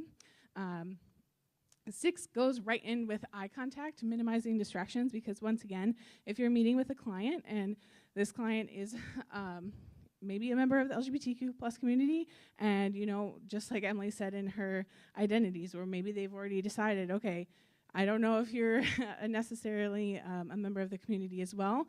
And so if you're doing stuff where it's like, if you're checking your watch, or if you're like, oh, let me check this email really fast, or if your phone rings and you take the call or something like that, if that's happening, they're already like, whoop, like they don't want me here. This is not a welcoming environment, and this is not something that I want to continue. So working to minimize distractions so that you're still able to make that connection and make sure folks aren't saying like, my identity is a reason why this person is not listening to me or paying attention to me. 7 is reflect back. So after a session, like saying like, hey, this is what went well, this is what didn't, or I noticed this body language change in my client or what I was working with them. Maybe there's some things that I can do different, so reflect back on yourself. And then give yourself time to grow, right? We're not all perfect as we're learning new things and how to work with folks. Give yourself time to kind of grow in that as you're going through. Okay. All right, so now this is more so specifically in terms of your offices or things that you can do. One is to start small, right? We don't expect you all leaving here today to be like, woohoo, I'm the best ally ever, right? And like, I'm gonna do all these things. So start small. So small changes that you can make to make your space more welcoming. Like I said, even if it's just when you introduce yourself, now you're using your pronouns, right? That's a great start. So do small things to kind of add on and go from there. The word I wanted to use is totally left my brain. So start using non-discriminatory language, right? So implement, that was the word, implement those words into your language. Try and flip-flop them out when they're coming up. Number 3 is don't automatically refer to someone to a specialist, right? So if a client comes up to you and say, hi, I identify, or I'm thinking about transitioning, or I identify as queer or something like that, they don't automatically be like, whoop, not for me. Like, I don't want to, like, this is not something I'm comfortable with. This isn't something I'm new. Go talk to this individual over here. They're going to be able to support you better. Don't automatically refer them to a specialist, right? Work with them just like you would with anyone else. I mentioned before, too, using inclusive intake forms, so including more options on your intake forms for gender as well as sexuality, and also including you don't want to disclose markers as well in there. And then I did talk about visual cues as well. So if we think about our offices, right, or what you have up in your space, so, and I was looking at these healthy lead indicators, right, where we have smiling, happy folks in our offices, like, yay, we're here, we're getting healthcare, right? So what images on our walls are we showing? Are we showing folks in our images in our offices who may be LGBT plus indicators, right? Is someone wearing a rainbow bracelet? Does someone, is there a couple, right? A same-sex couple who would be on there on your walls, right? Are you advocating that if you do like couples therapy or things like that? Are there visual cues in your office or in your general space or in your waiting space? Are there those inclusive bathrooms? Things along that line. Those are ways to kind of give visual cues to the folks coming into your office spaces and physical environments. And 6 ties into that. So are you celebrating LGBTQ plus and history events? Do you have things coming up? Are you advertising events or community things happening that would support LGBTQ plus folks in your environment?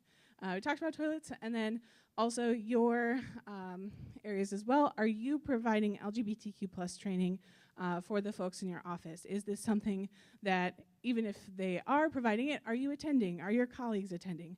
So these are all things that you can work towards to creating a more inclusive environment for the folks coming in and that you're working with. And so this really was just a crash course in some, like, here are the major things to maybe know about. But of course, you know, we'll be around the rest of the day if anyone has any questions. And also, we are happy to always come out into the community and talk to anyone if that is something where you're like, I'd really like to look at this more in depth or talk more in depth with my colleagues that I left at work to cover the office while I'm here today. But thank you all so much for listening, and we will hand it back to Alyssa or Samantha. Alyssa. Okay. All right. Thank you. Thank you.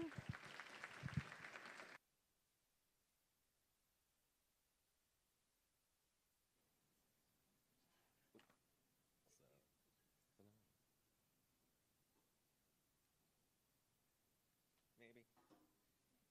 Stay. Nope.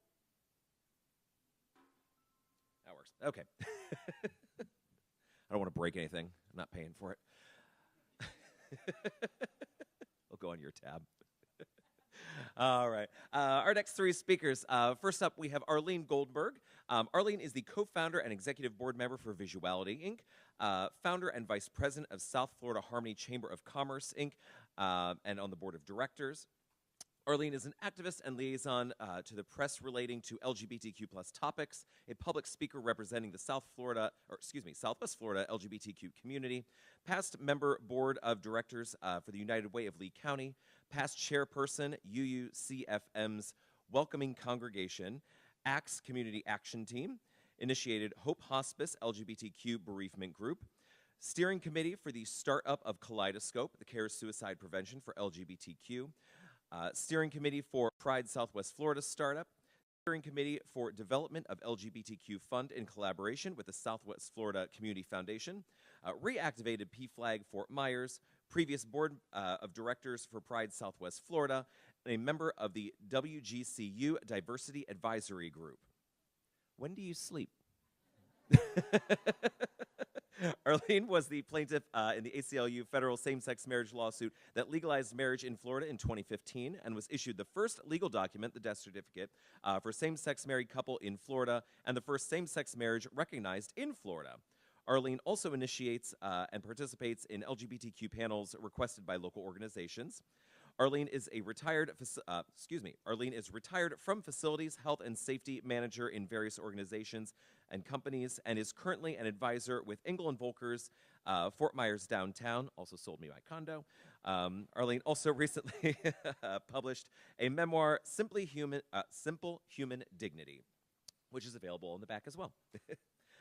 We also have Chantel Rhodes. Chantel Rhodes is a native to Fort Myers, Florida. She is a social worker and community organizer. She earned her bachelor's degree in criminology from the University of South Florida and her master's degree in social work from Georgia State University. Chantel currently works at Lee Health's Golisano Children's Hospital of Southwest Florida as a mental health navigator, where she educates, advocates for the mental well-being of children and families. Chantel is a member of Alpha Kappa Alpha Sorority Incorporated, the first Greek-lettered sorority for African-American women. Chantel has traveled extensively throughout the world into 35 countries and taught English as a foreign language in Shanghai, China from 2017 to 2019. Additionally, Chantel is passionate about expanding awareness regarding social issues, increasing cultural competency, promoting equal opportunity, fostering mental health, and decreasing social and health disparities. Chantel is excited to be a part of this discussion and help bring awareness to LGBTQ matters in Southwest Florida. And third, Frederick is a queer trans man and an educator in local polyamory and BDSM spaces. He has spent 15 years in many locations throughout Florida and is currently beginning to pursue a career in psychology to better assist his community and provide resources for marginalized people. Welcome all our speakers.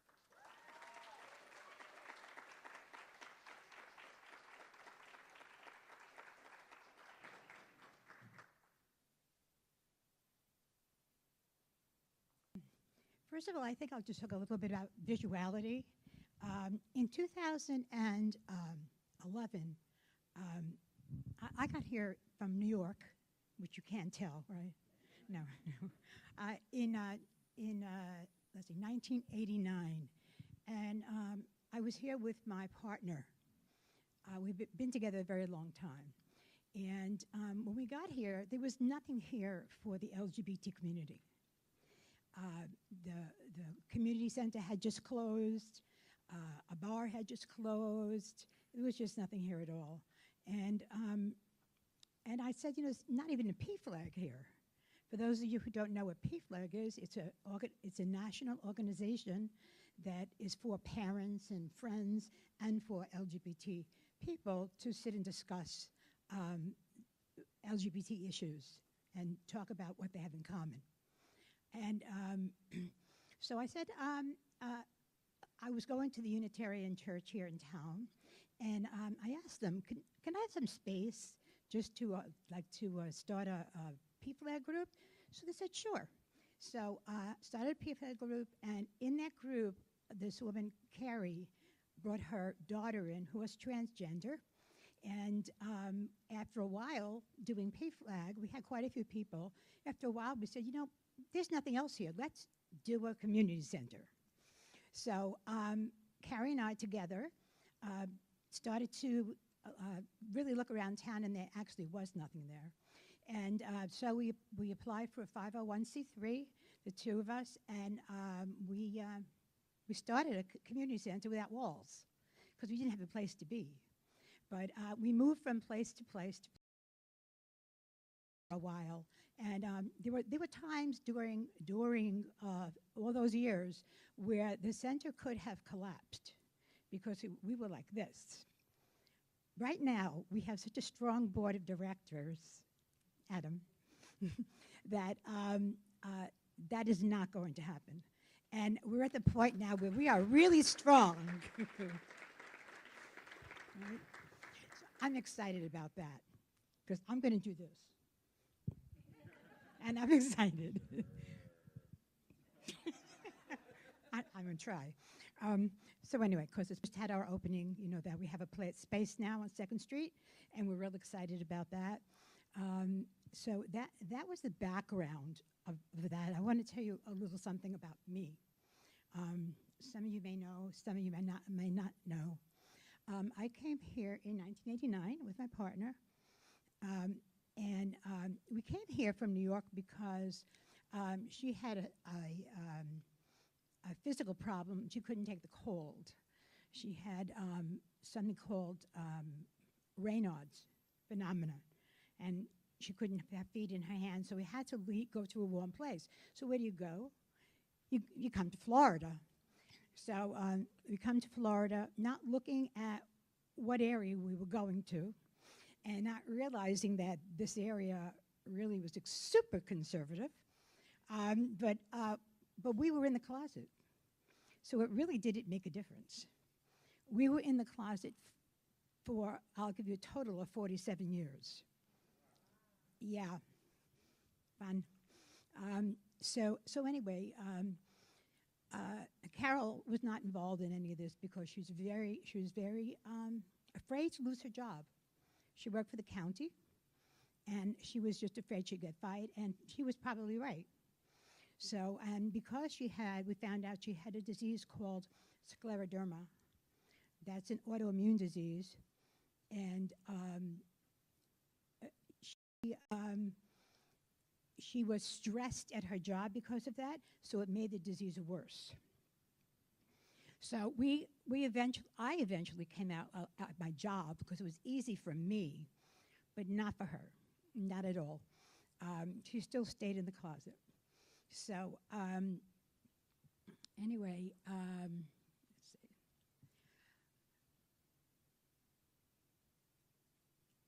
About, I'm going to say, we had, for a second, when Carol was working for the county, she worked for the tolls bridge. She was actually the toll director for all the bridges when they had people, now they had machines. So she could not work anymore because she was getting sicker and sicker, and she retired on disability, and then I retired right after her, and she I took care of her, and then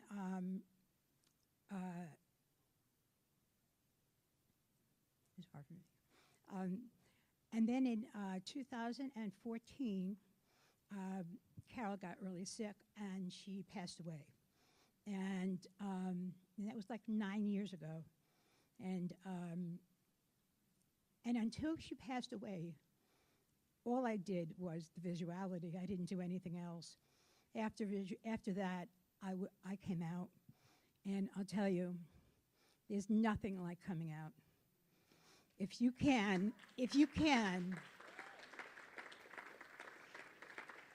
gives you, for those of you who are not in this community, you can't imagine what it's like living in a closet. And it actually is a closet. You're always lying. You're lying to your parents. You're lying to your friends. I went with my friend. No, I was with my girlfriend. You know, you'd have to do all that, and you're always taught not to lie. But you lie so bad when you're in a relationship with somebody and you're not out. And it's so uncomfortable when you really think about it. Think about lying to your parents all the time. Lying to everybody, work, everything. So it's very refreshing to come out. And unfortunately, it took her death to push me out because of the lawsuit. The day she died, the lawsuit with eight same-sex couples in Florida were married outside of New York, outside of Florida, and they wanted to be recognized in Florida. So they filed a lawsuit with the ACLU. And it was the day she died. I don't know why I was looking in the newspaper, but I was. And there was the lawsuit. It was that day they were filing the lawsuit. So I said, you know, it's there for a reason. I better do something. I did. I called. And they had to send some paperwork in. And they went back to court and put me on the lawsuit. So I was the widow, and there were 8 same-sex couples. So I kind of became the face of that lawsuit. So newspaper articles, radio, was talking about being out. I mean, I was thrown out into the, after being in the closet for 47 years. I mean, it was scary, but really nice. So that's what went on for a long time until that was a lawsuit that won marriage for Florida. Now, when she passed away, her death certificate said that she was single, never married. Forgot to tell you, we got married in New York in 2011 again, 2011. And so we were married in New York, but not in Florida. So they put down that she was single, and that meant that there would be things that I would not be able to get, Social Security, benefits, things like that. So that was the reason that I need to be on that lawsuit. So the lawsuit won, and it didn't go into effect until 2015. But the one thing that Judge Hinkle, he ruled recently on 2 transgender lawsuits, the same way he ruled on this. He ruled that that what's going to happen right now is that death certificate is going back to the state, and they're going to redo the death certificate that I'm her wife.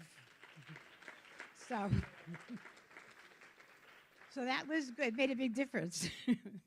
So anyway, and I wrote a memoir. So published it in 2020. It sells, of course, on Amazon if you're interested. And if you have any questions at all, I'll be here for the rest of the day. And thank you so much.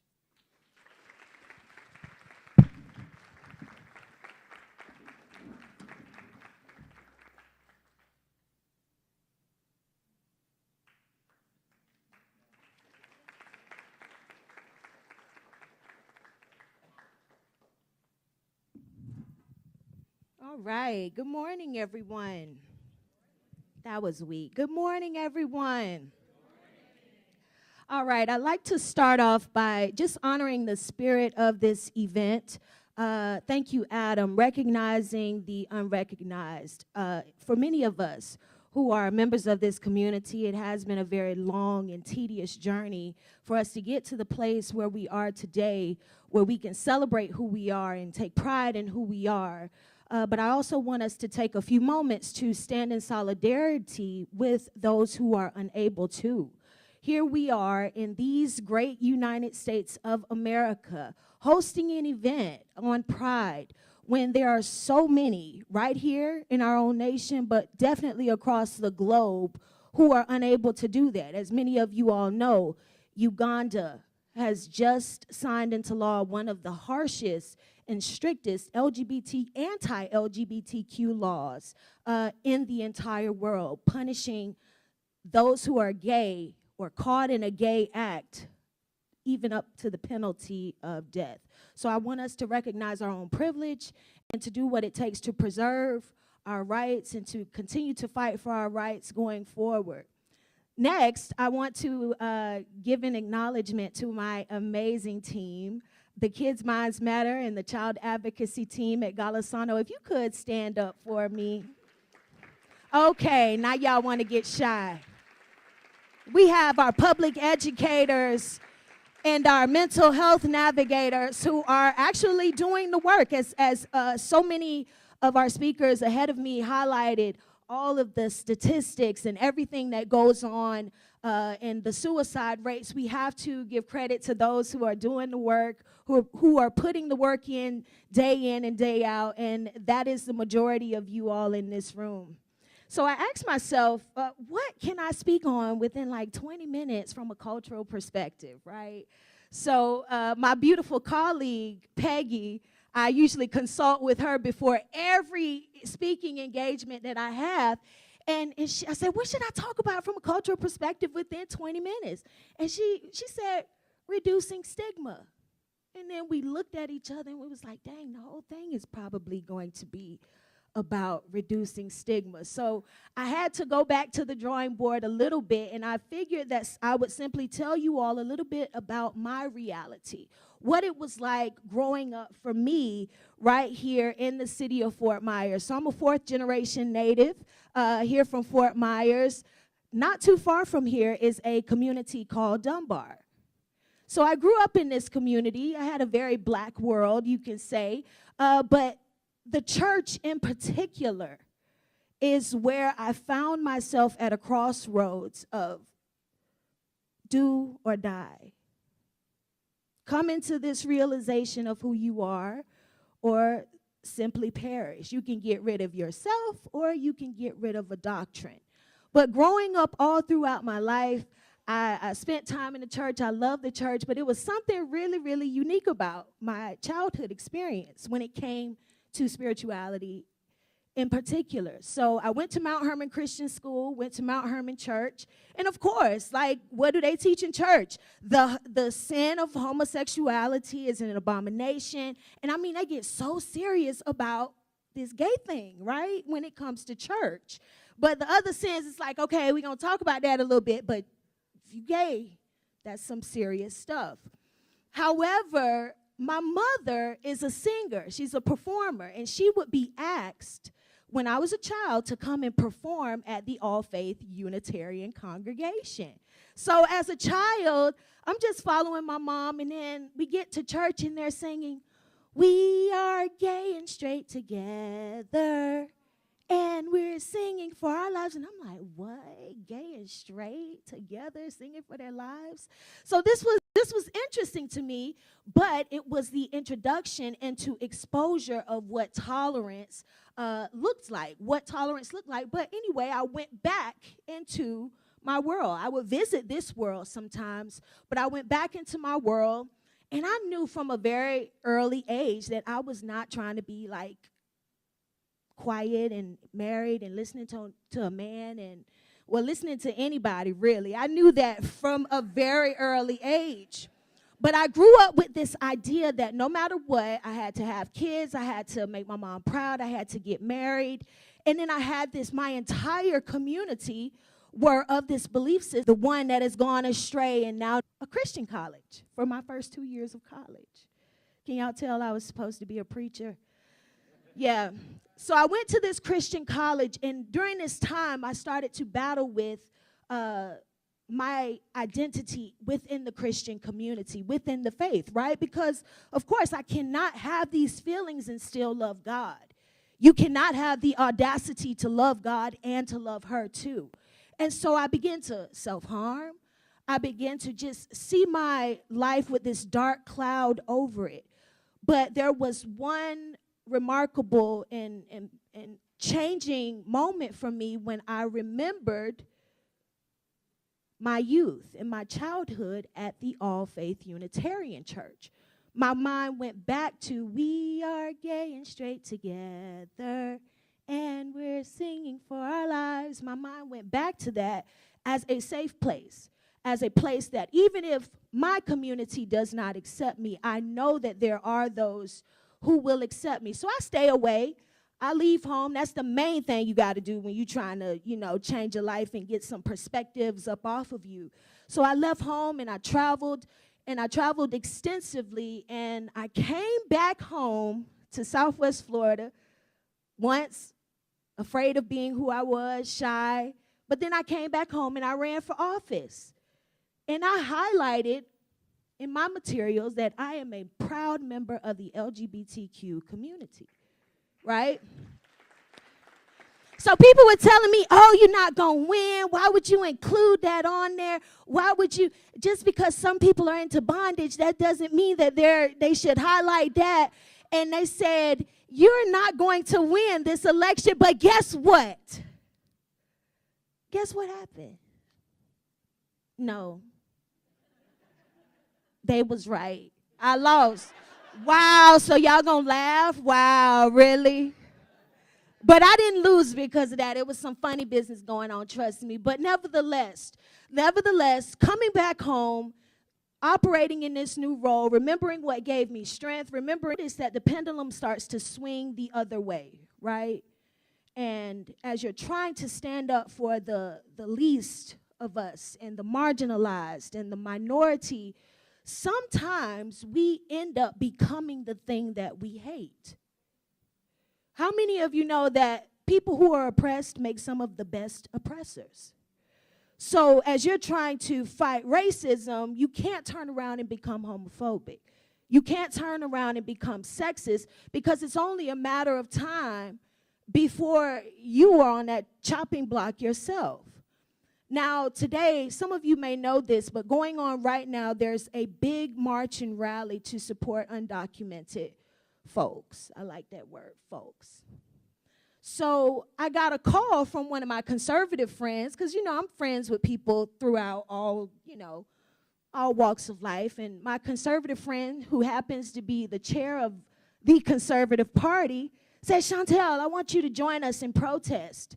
But, of course, they're not protesting in support of the undocumented folks.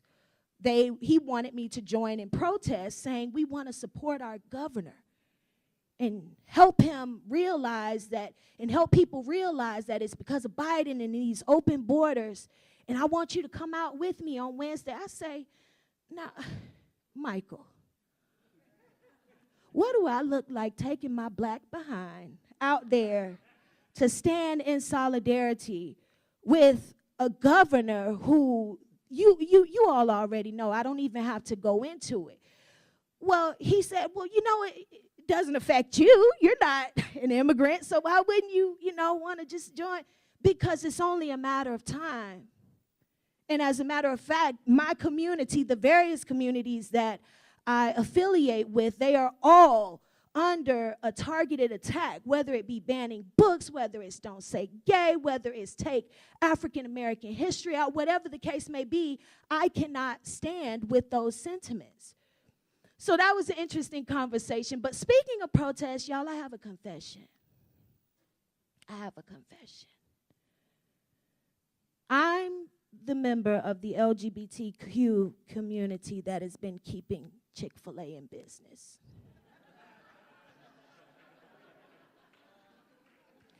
I admit. Deb, do me a favor and stand up.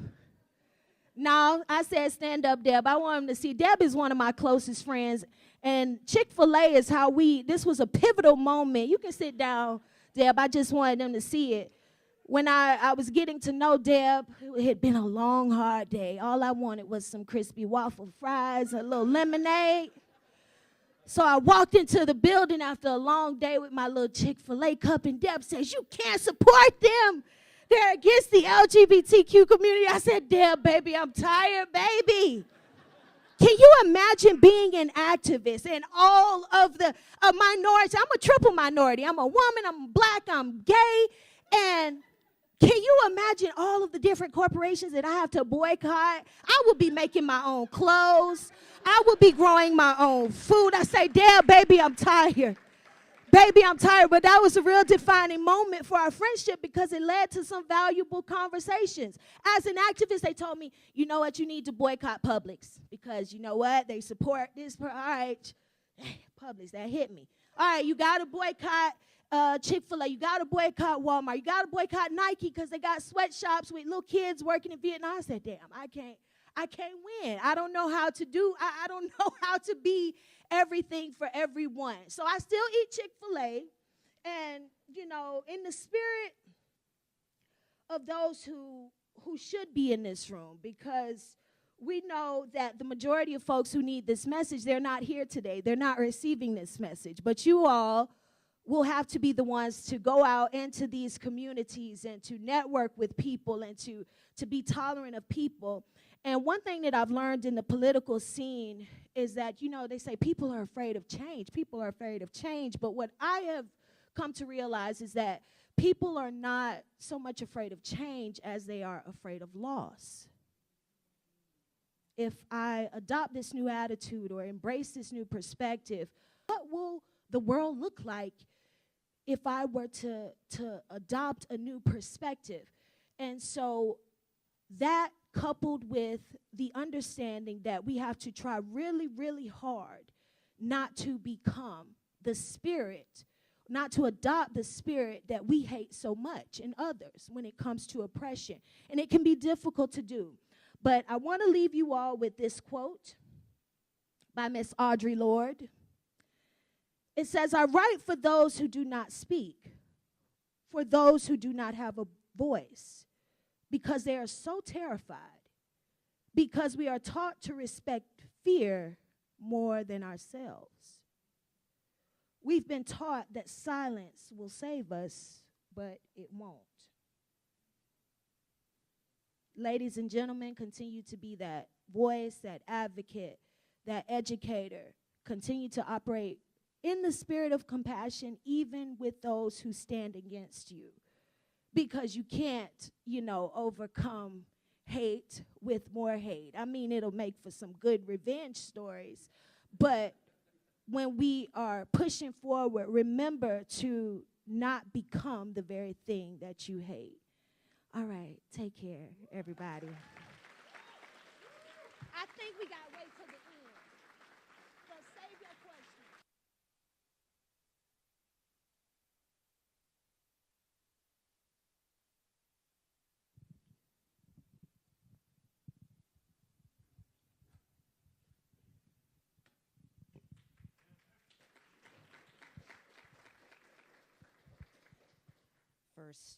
First, I'd like to thank every single one of you for attending.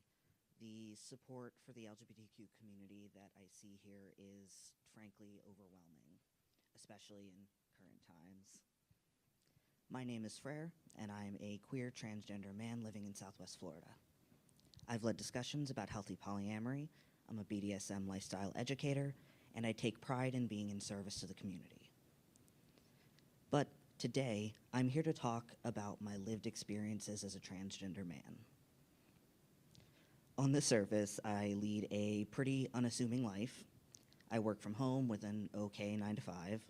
I play games online with friends a couple times a week. I go out to monthly events and meetups. I read, I play with my dog. I'm counting the days until my next vacation. I have all the usual ups and downs of wading through the dating pool, constantly telling myself to eat better and always finding excuses. Unfortunately, just because I'm transgender, there's a lot more to my day-to-day than that. Is this older woman shooting daggers at me because I'm taking the last orange soda, or is it because of my overt queerness? Will the bartender even believe that the license with the little F on it is me? Is my transness going to be too much for the person that I would really, really like to date? And I'd like to say this is me being overcautious, but that wouldn't necessarily be honest. In a lot of cases, it is my queerness. It is that my transness is too much. Sometimes I have to prove myself. Sometimes I have to worry about my safety. In a couple weeks, I have my 2-year anniversary on HRT. I am criminally indecisive, but if there is one decision I have never doubted, it's my transition. My mental health improved dramatically as soon as I started being true to myself. Maybe my beard is coming in with little gray patches already, but I can't say I mind. Transitioning has given me a new lease on life, and 30 is feeling like the new 20. If only my back agreed with that. I always sort of knew about gender nonconforming people. I grew up in a major city. I saw trans women all around. I saw drag queens on TV, even though they were usually the butt of a joke. We actually had an extended friend of the family who was a drag queen herself, and she was so fabulously herself. They were compelling in a way that little kid me didn't really understand. There was something to them that got some gears moving in my head, but there was always some sort of jam. I mean, that's not for me, right? I knew a sweet, rowdy boy when I was 16. He was so unabashedly himself. He wore girls' clothes to school. He taught me that it didn't matter what you wear or who you are as long as you were being yourself. I always did gravitate towards people who lived their truth even when it broke conventional rules. Again, I felt something, but maybe I was just a queer kid and people like us were always pushed together. Then I met them. This person swung through my class in senior year and wasn't really there all that long. Through them, I learned about gender-neutral pronouns. I learned about binding. I learned that there was another option for people born like us. But that wasn't quite right either. Not for me. We were getting somewhere, but it wasn't authentic to me. I was building a concept of myself from scratch, stealing bits and pieces as I went. I didn't exactly grow up with role models. If I look now, I'd find some trans men that were around then. I certainly didn't see any at the time. But with every person I met who managed to live authentically in this world, I learned more about myself. It took years before I started seeing people like me, not until after I'd already started my own transition. Trans health talks a lot about gender dysphoria, and that's usually where the conversation stops. When I put on my first binder, I cried.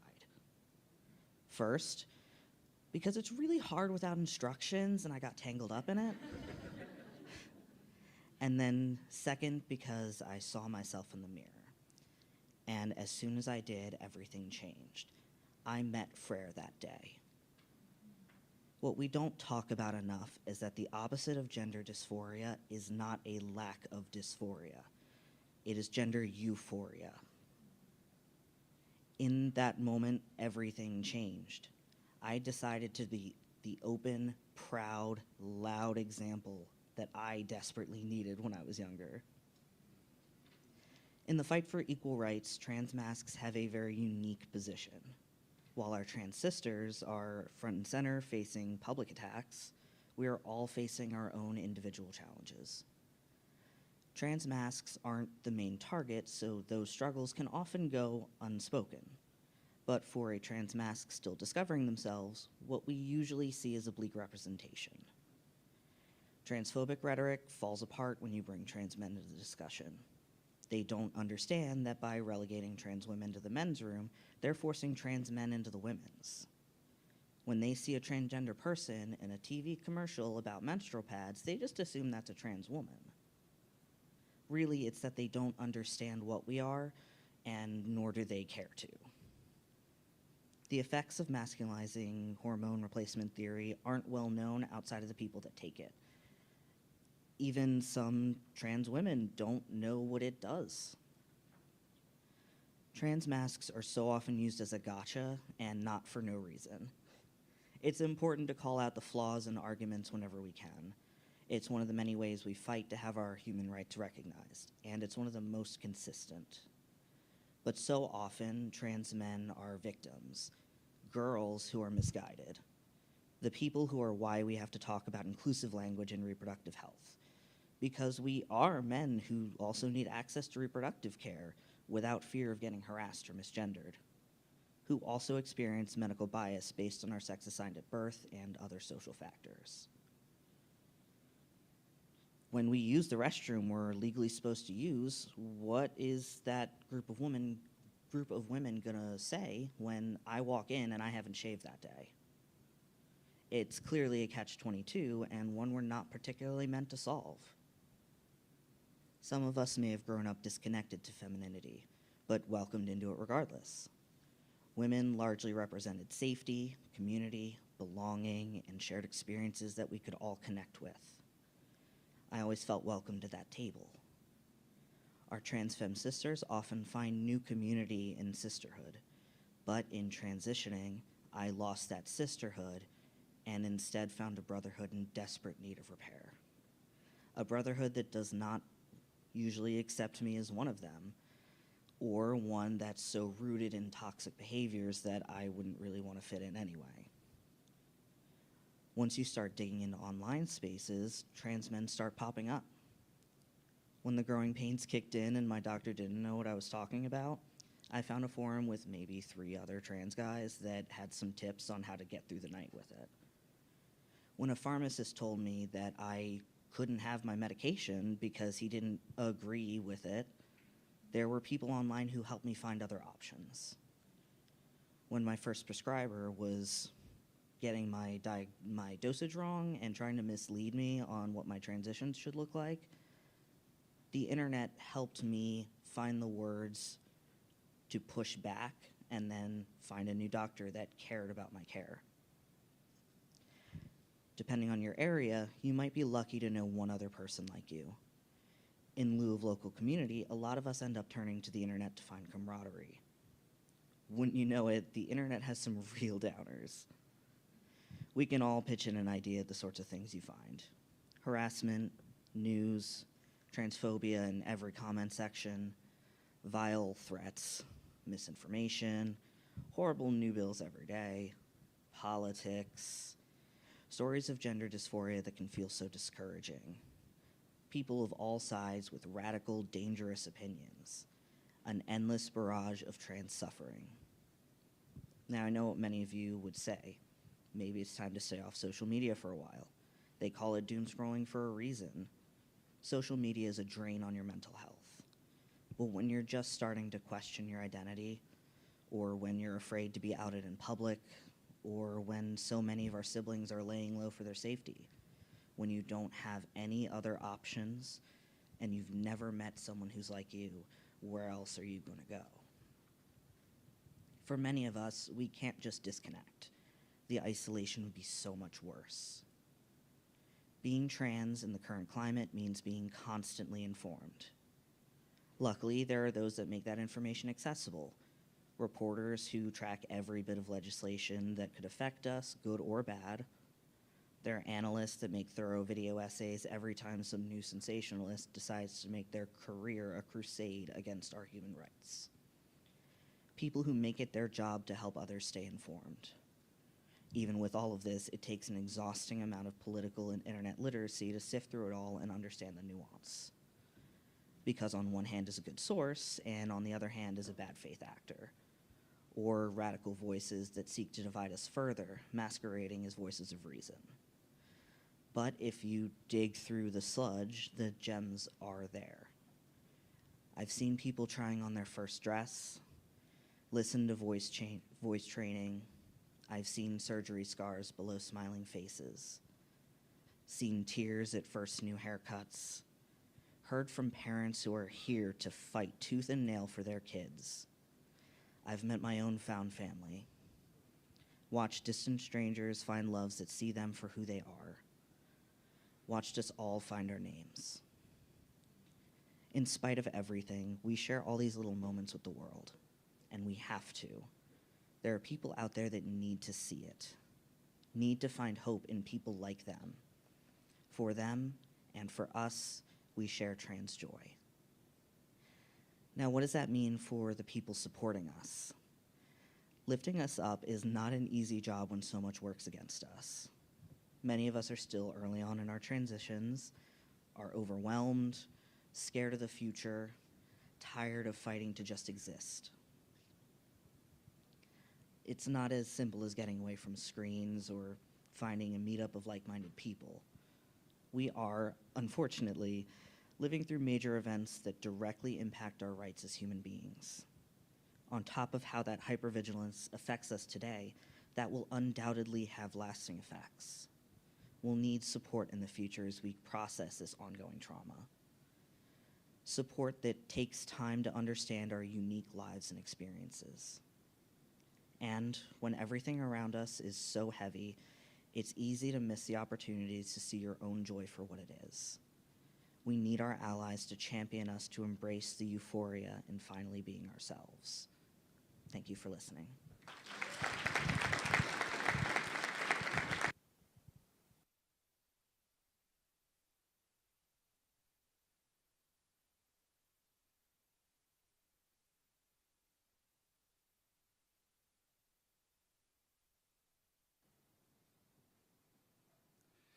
So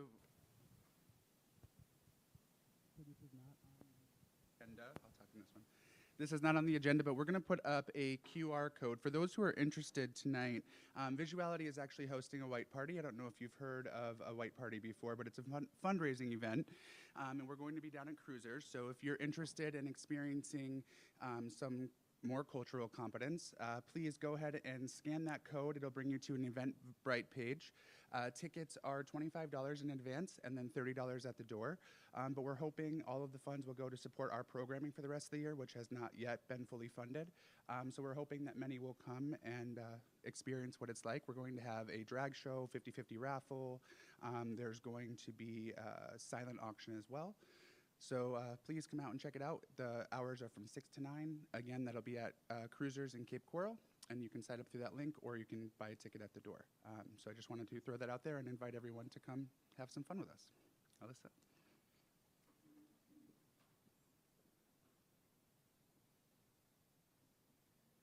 All right, we are a little early for lunch. I don't know, is it ready? It was ready? Okay, perfect. So outside of suing. Lunch will be outside. Also, don't forget that the McGregor Clinic van is out front. You can do HIV testing or just tour the van if you'd like to. Talk to all our speakers, and we will resume at 1 p.m.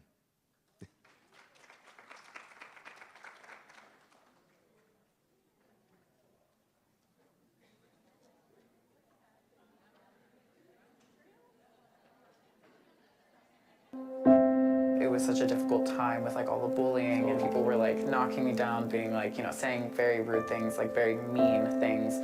And I knew that like I had to get out of that situation. It killed my self-confidence. I was like damaged, and I just like never like fully feel like Hi I've guys, ever, like, just to gotten let that everyone back. know, I lunch went is to going to be therapy in the when I was room this way and then funnel back in this way through that back door, just so it's not, you know, we're not running into people at the front. Thank you.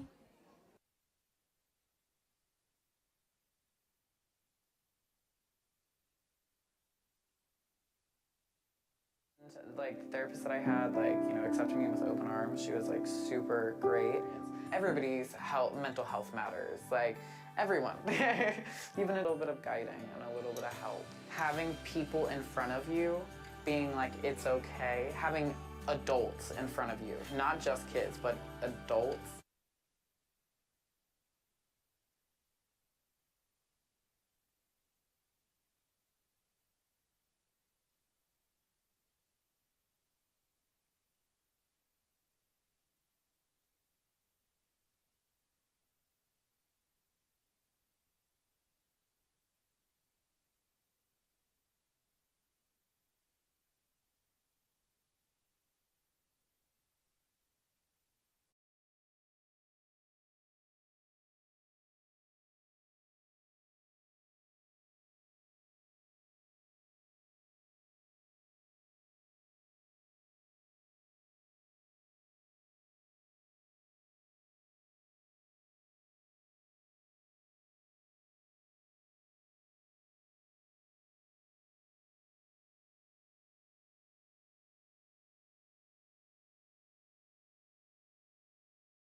like gotten that back. I went to therapy when I was a lot younger for my ADHD and trying to figure out what was wrong. And this time it was me feeling like I didn't belong. And I think that that's why therapy was so, beneficial for me, because it was like a place where I could just be like, well, here's everything. And I was like, this is what I'm dealing with. And like the therapist that I had, accepted me with open arms. She was like super great. Everybody's mental health matters. Like everyone, even adults. But being 13, you have no idea what's going on. You have no idea how to deal with all of this. You need a little bit of guiding and a little bit of help. Having people in front of you being like, it's okay. Having adults in front of you, not just kids, but adults, that makes the world of a difference. It's so nice to know that just people that are so much older than you are very, just supportive and there.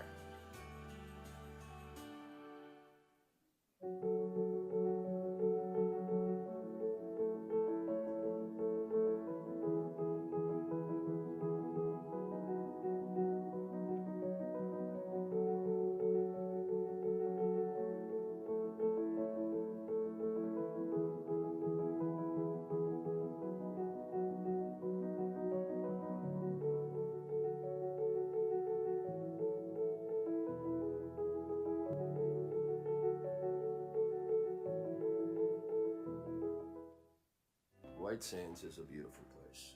Spiritually, I have grown into a better person because they're really tapping into the core issues that I need to deal with to be a better me. So if it wasn't for White Sands, the hope wouldn't be there.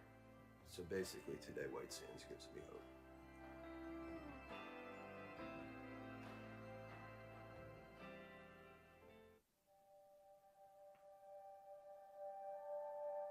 I think the organizations that are working to provide adolescent mental health care are so important in our community just because the need is so great.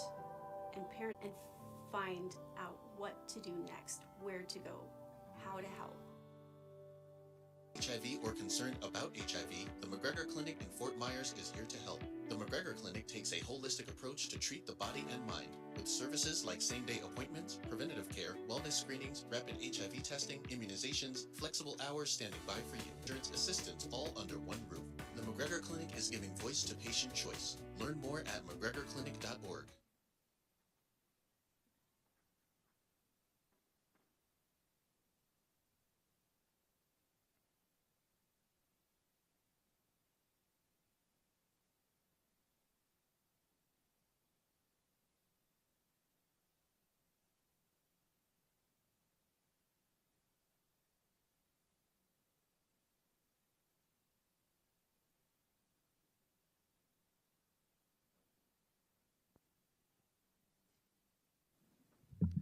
All right. Coming up next, we have Dr. Laura Strayfeller. She is a licensed mental health counselor. In addition, she is a board-certified expert in traumatic stress and is a diplomat of the American Academy of Experts in Traumatic Stress in collaboration with the National Center of Crisis Management. Dr. Laura is listed in the National Registry of American Academy of Experts in Traumatic Stress. She is a member of the Premier Speakers Bureau for the National Center for Crisis Management. In addition, she is a credentialed expert in domestic violence, intimate partner violence, and family violence, and forensic counseling by the American Academy of Forensic Counselors. She is also a state of Florida certified clinical supervisor. Dr. Laura has been working with victims of domestic violence. Let me try that one again. It was the sandwich. Dr. Laura has been working with victims of domestic, both intimate, partner, and family violence, sexual assault, rape, adult survivors of childhood sexual abuse, assault, incest, and human trafficking, and survivors of other types of trauma for over 25 years. In addition to her work with victims, Dr. Laura has created and facilitated a juvenile domestic families. Dr. Laura has spent 3.5 years doing weekly domestic violence, sexual assault, and anger management education with both adult male and female inmates serving time in the Lee County Correctional System. She is a past president of the Lee County Homeless Coalition and the Southwest Florida Trauma Network.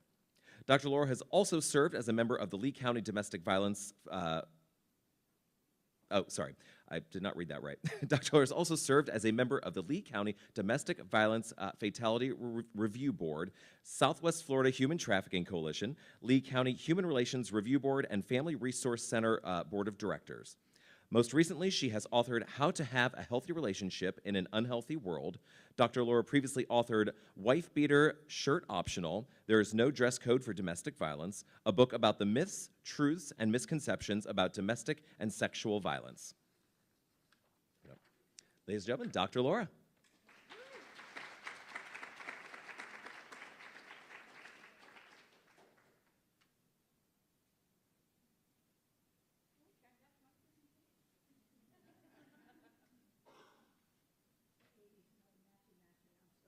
Can you guys hear me without the microphone? I talk with my hand, so it's kind of hard for me to use the microphone. It's louder with it? Oh yeah, but I have to walk around. I have so many issues. See, I'm already, I'm like a therapy patient waiting to happen. You've already heard 2 issues. I haven't been up here 2 minutes. And I got more where that came from.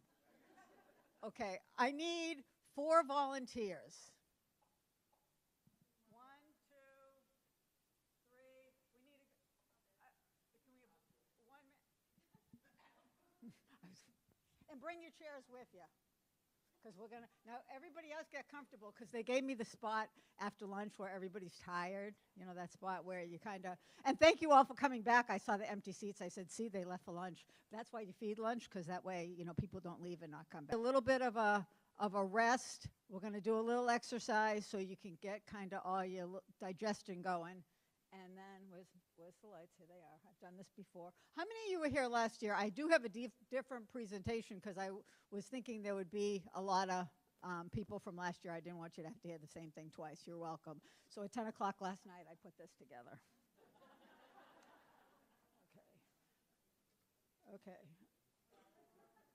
Okay, I lied when I said I did. I didn't really lie when I said I did this last year, but they got new lights. I got a PhD. You think I can shut off the lights? It's okay. I can't do the TV remote by myself anymore either. Yeah, actually, Alexa does do it. That's true. Well, now you just have to say, Alexa, let's watch TV. And she's, because just exhale, breathe in. We're going to do belly breathing. Breathe in from your lower belly. Bring it all the way up.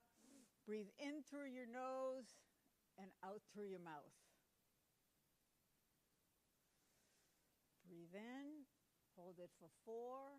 1, 2, 3, 4, and out through your mouth. One more time. Breathe all the way in, all the way in, all the way in. Hold it. Breathe out through your mouth. Okay, keep your eyes closed. Simon didn't say eyes open. Did anyone hear Simon? Simon says keep them closed.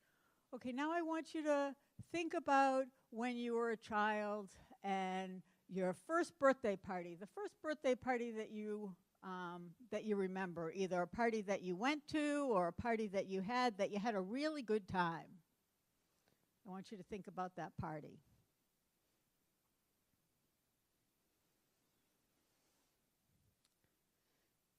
Now I want you to think about your favorite vacation.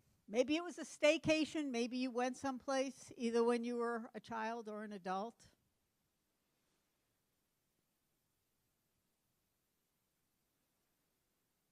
Think about that outfit that you bought that you feel like, man, I'm rocking this. And you just feel really good and you're going to slay the room when you walk in. Think about your first date. Think about the first time you had sex. Think about your favorite food. And then just think about something else that is really pleasing to you before you open your eyes.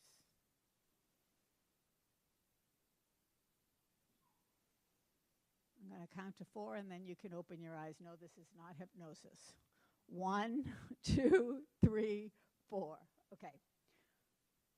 Adam, you want to share with us a little bit about your birthday party? Sure.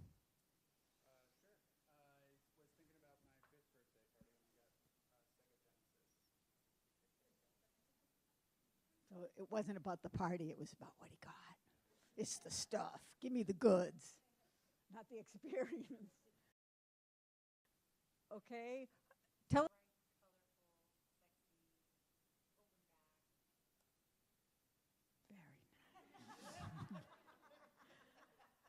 How about a vacation? Tell us, where did you go? Disneyland as adults with my adult siblings and my parents for Christmas. And about your first sexual experience? Why is that funny? I was a teenager. No. Very, you clap for her, not for me. This is a very brave woman here. I know what I was doing. And if you were up here and I said to you in front of all these people, tell them all about the first time you had sex. You know, so I did do this one exercise last year, and there was this poor guy up here. I thought he was going to have a Big Mac attack and just kill right over. He was so, petrified at the thought. Us and all sorts of other people about something that's very exactly.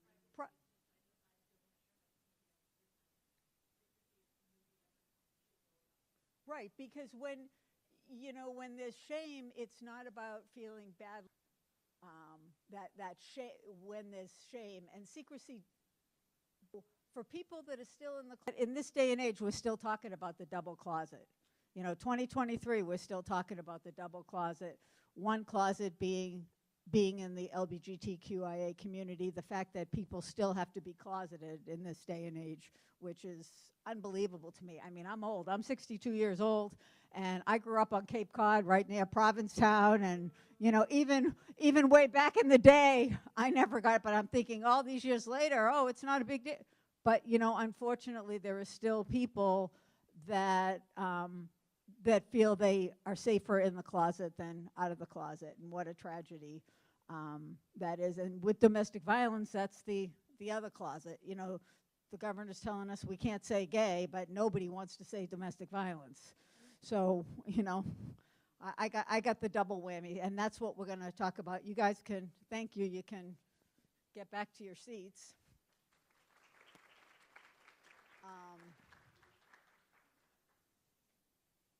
I did want to share with you, because I thought this was way cool, now that I've been so miserable with that exercise, kind of making y'all feel yucky. I was just in Hawaii for my 25th anniversary. I still like my husband, too. I know. I did good. Look at this. I thought this was so cool.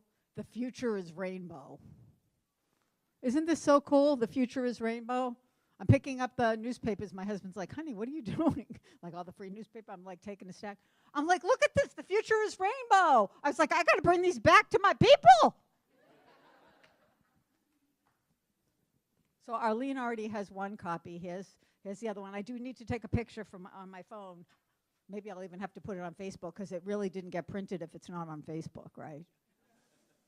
Okay. Do I have the clicker? Oh, I do, for the slides. Let's see. I couldn't do the lights. Let's see if I can do the slides. Okay. Even in 2023, with the legislation of gay marriage, there are still a number of people still in the closet in the LGBTQIA community. I just don't even have words for that. But at least this guy here, he and Arlene, they're both finally out of the closet, see? Okay, I want to just talk a little bit about sexuality versus romantic attraction, because as we get in talking about I'm going to talk about domestic violence. But part of making people feel safe is really understanding the whole picture. And unfortunately, everybody in this room probably knows, because you're LGBTQIA, knowledgeable, open, all that stuff. The people that need to hear this the most are the ones that aren't here. But a person's sexuality or sexual orientations determines who they do or do not feel attraction to. Well, you can, I'm not going to just sit there and read it. you can all read. But it's important to know that, and that transgender is about gender identification and not sexuality. I want to talk a little bit about the types of sexuality, because when you're working with couples or talking to clients that are in relationships, you know, a lot of times, you know, are you straight or gay or whatever, but there are other types of relationships, and it's important to know when you're talking about attraction. Somebody that's pansexual has an emotional, romantic, and sexual attraction to another person, and it doesn't really matter what their gender is. They're attracted to the person, not the gender. Demisexual is a person that's sexually attracted to somebody that they have a bond with. They can't have that attraction without the bond. It doesn't mean that everybody that you have an emotional bond with that you're sexually attracted to, but without the bond, it's no bueno. It just doesn't work. And then asexuality is somebody that's not really attracted to either gender.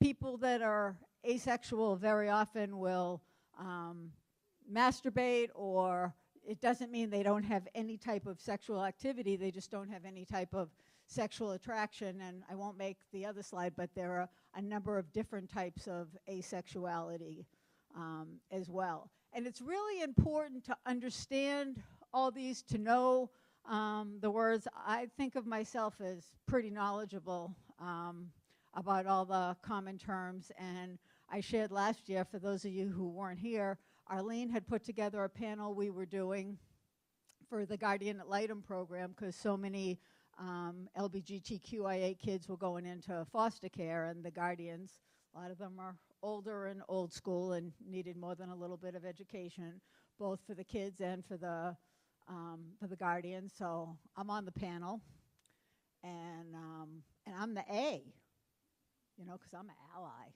So I'm telling, you know, Arlene, said, Arlene, you know what I just found out? The A? It's not an ally, it's asexual. Wasn't my husband surprised when I came home and told him? See? Still married, though. No. But it's really important, because part of making somebody feel safe is understanding, you know, any kind of relationship, the sexuality, and knowing the words, so when clients are using these words, we know exactly what they're talking about. Because a lot of you are getting CEUs, and this is the domestic violence piece, I'm forced to do this basic stuff. I'm going to go through this part really quickly, because I know you've all seen it before. We've all seen it 427 times, and every domestic violence training has the same thing.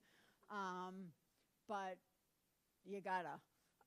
But the one thing that's a little bit different, does anybody notice anything different about this wheel? This is, I mean, this is the LGBTQ IA wheel, and it shows some of the other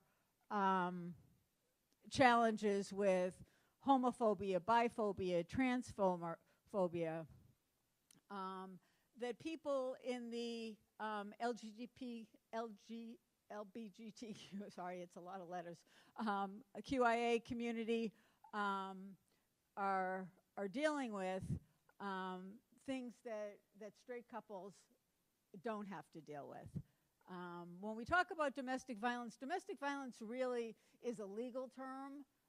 It's about the things you can get arrested for, because a lot of the things with domestic violence are about what?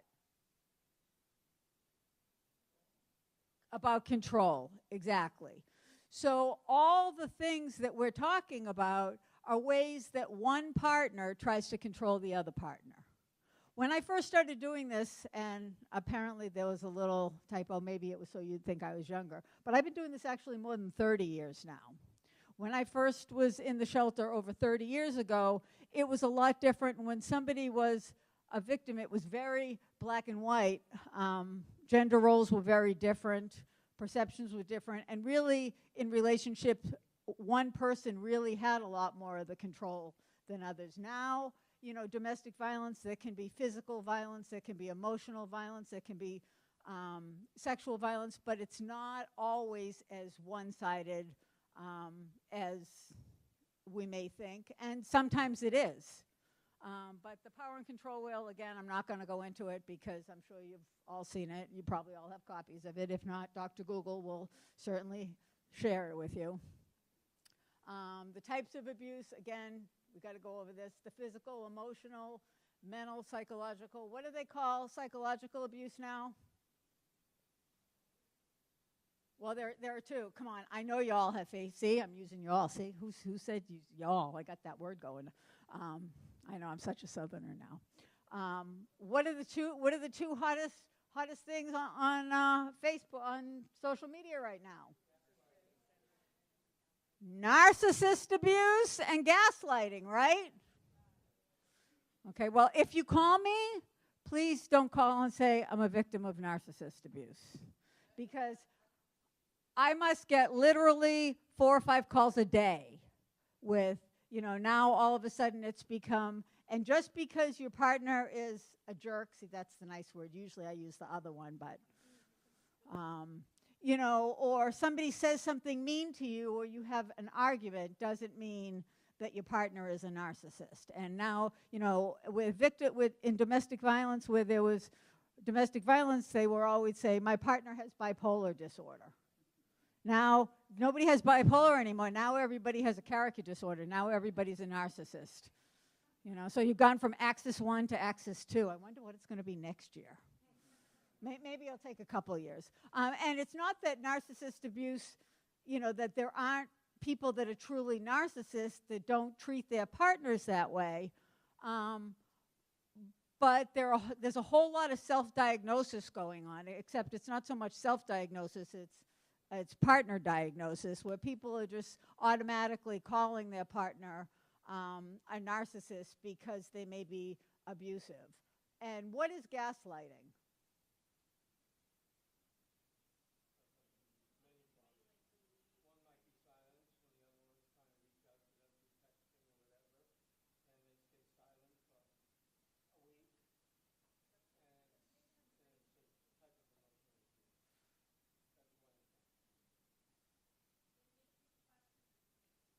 Right. We used to call it crazy making. Okay. Now, the thing that's important when you say crazy making, it doesn't make you crazy. It makes you feel crazy.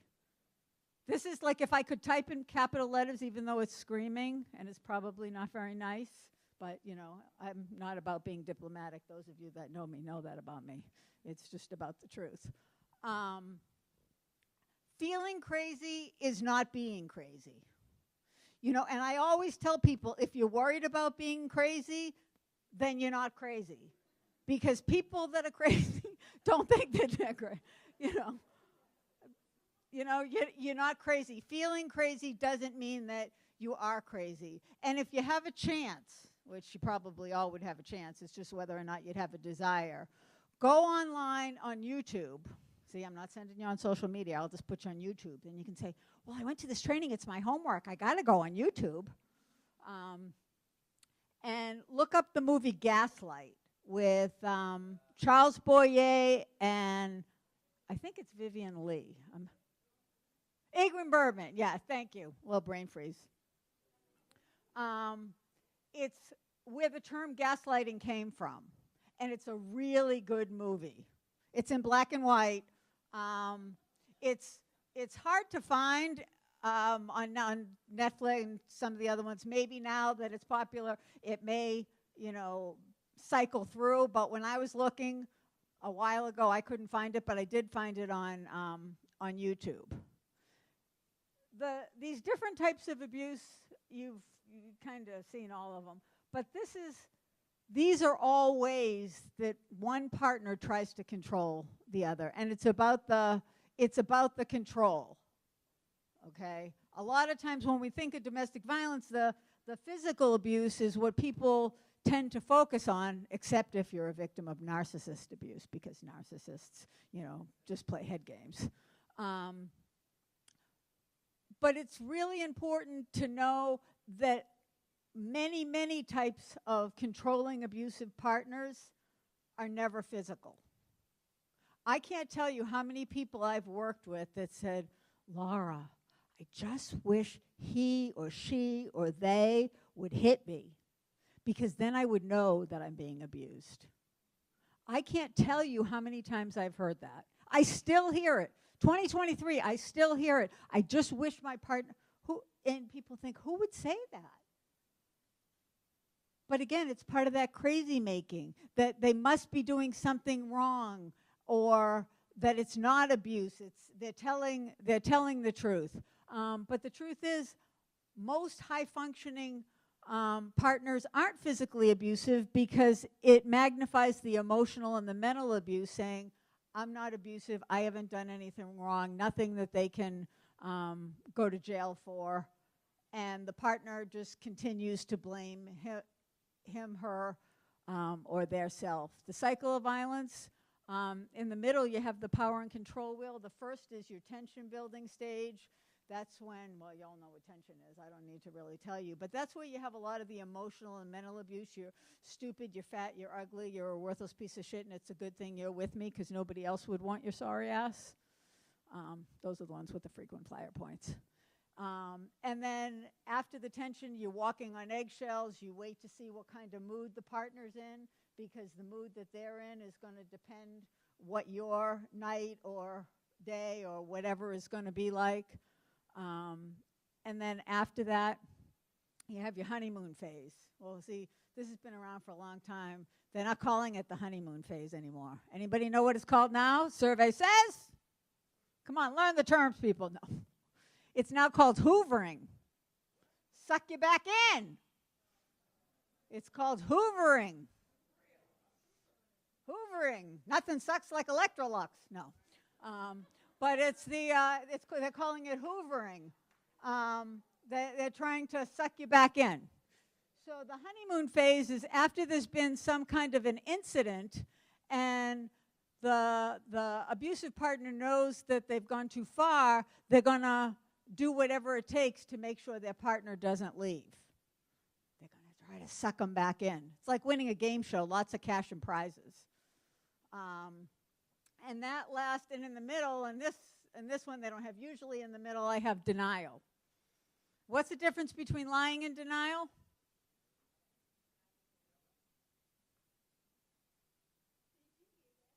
I didn't.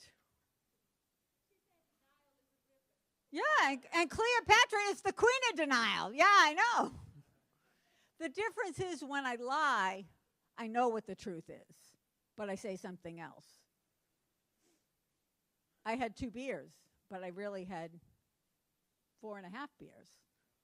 Okay? When I'm in denial, don't even know I am lying, then I'm lying to myself. True story. When I first became a counselor, I wasn't even a therapist yet, and I was working at the shelter.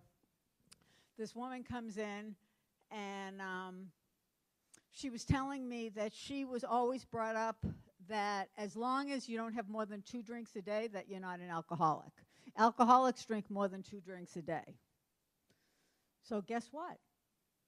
She never had more than 2 drinks a day. But what do you think she was drinking them out of? You can't make this stuff up. The big gulps. Whiskey, the big gulps. But she only had 2 drinks a day. Okay? That's denial. Okay? So what happens is this honeymoon hoovering phase, the person goes, he, she, they are back. This is the person I fell in love with. They didn't mean it. They had too many beers. We're going to get counseling. We're going to live happily ever after. And it feeds into that fairy tale and the denial, and it lasts until the abusive partner knows that they're not going anywhere, and then you go right back into the tension building stage. And it goes round and round until the relationship stops. I have worked with people, not too many, but there's always one, but I think there's probably been like 3 in 32 years, that never got the honeymoon stage. I was like, man, can you imagine? It was like just go from the tension to the battering back in. And as the relationship goes on, that honeymoon phase gets shorter and shorter because they know that their partner's less likely to go anywhere. Because even before there's physical violence, there's there's an expression, a victim is beaten down long before he or she is beaten up. Okay? Love is love, and domestic violence is domestic violence. Okay? I'm not big into stats, but I know everybody. I guess people like them. They're not my thing, but I figured you might like them, so I put a few up here. 44% of lesbian women and 61% of bisexual women have experienced a rape, physical violence, and stalking by an intimate partner in their lifetime, as opposed to 35% of heterosexual women. That same study found that 26% of gay men and 37% of bisexual men experienced a rape, physical violence, and stalking by an intimate partner in their lifetime, in comparison to 29. Whoop, that little typo. I did this at 10 o'clock last night because I didn't want you to have to go through the same one you saw last year. That should be men, of heterosexual men. It was interesting to me because when I went to look for stats, like I said, I don't usually look at them because I let my clients teach me what I know. To me, stats aren't as important as other things.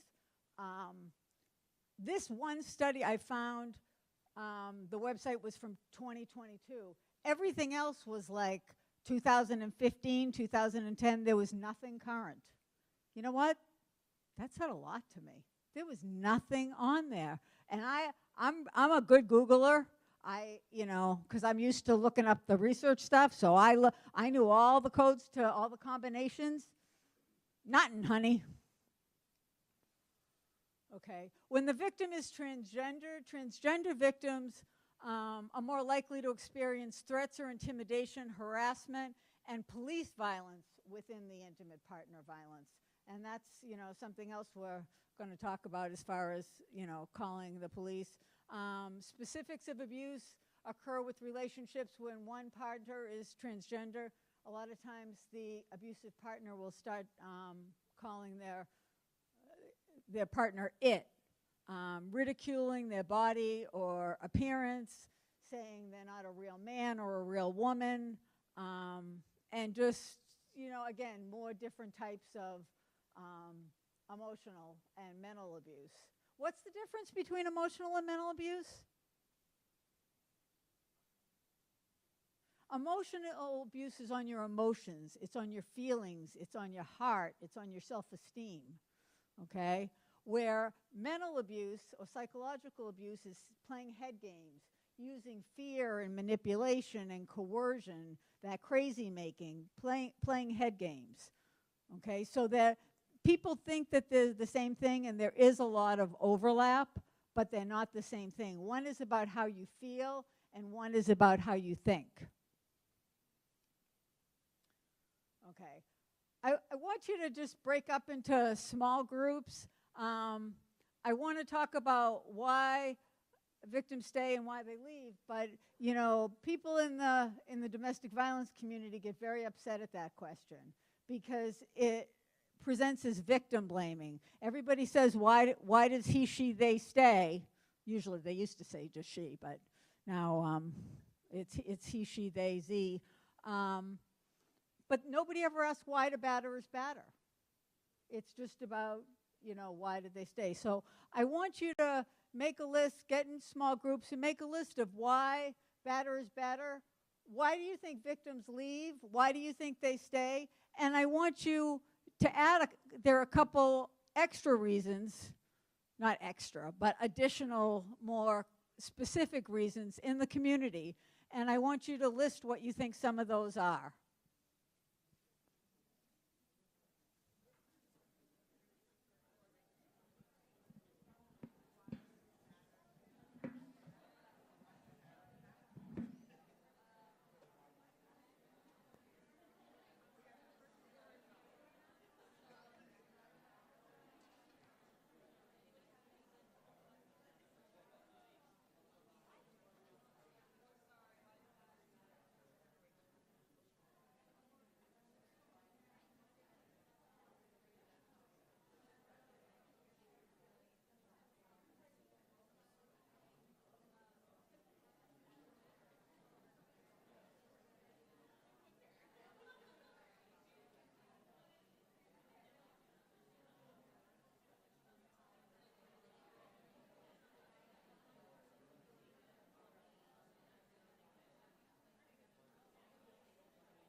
Only another minute or two. We just need a handful.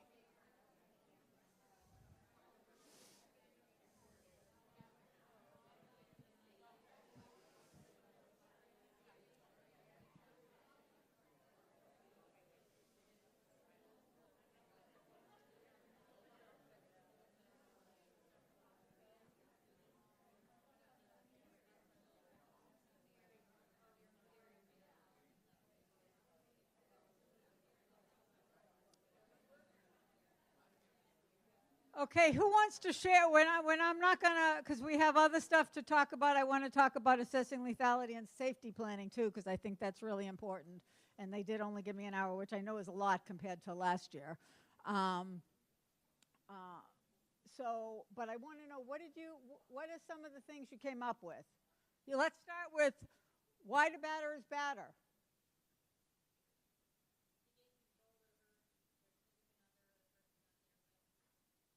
Absolutely.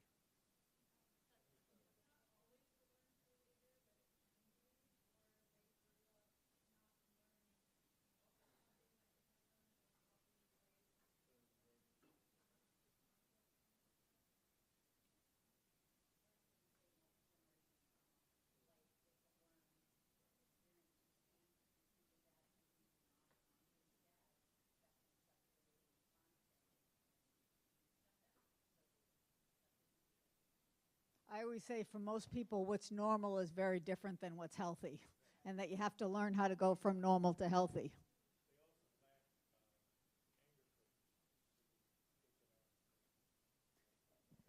Sometimes, but I do need to say that there's a big, I don't want to say miscommunication. I'll get to you guys in one sec, because this is really important.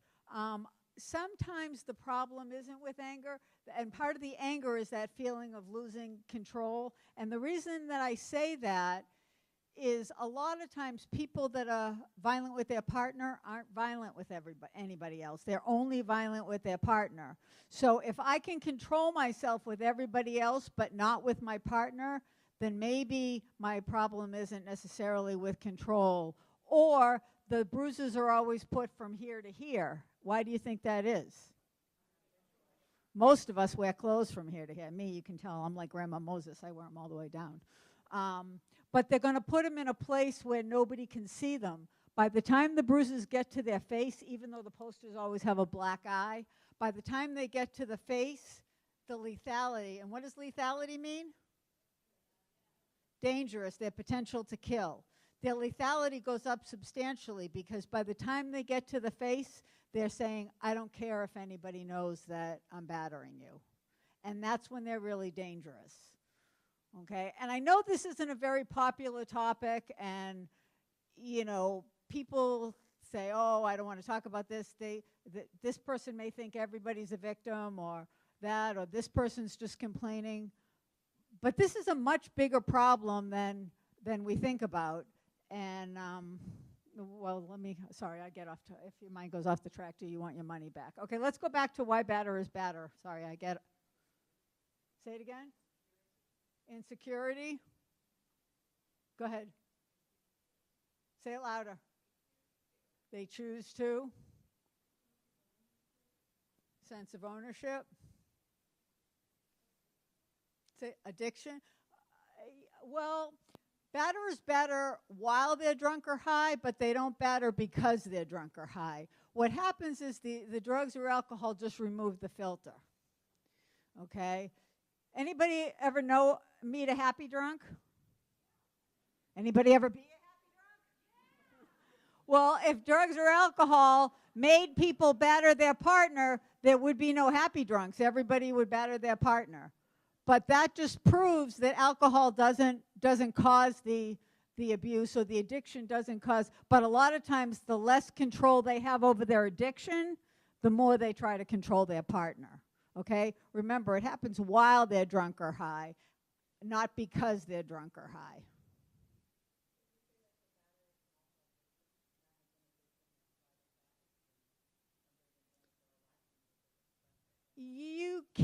You can say that, but there are plenty of people that are battered that never grow up to batter other people. Sometimes, it's just like sexual abuse. They say, well, this person was sexually abusive because they were sexually abused as a child. Well, let me tell you, statistics say 1 in 3 girls and 1 in 4 to 6 boys, which that's only what's being reported, so you can probably double it, is sexually abused by the time they're 18. And there are plenty of those people that don't go on to sexually abuse other people. So, yes, it definitely happens sometimes, but it's important to remember that the correlation isn't part of the cause. I want to get on to some of the other stuff, so I'm going to talk, but I have one more. Can I add mine? Because it works.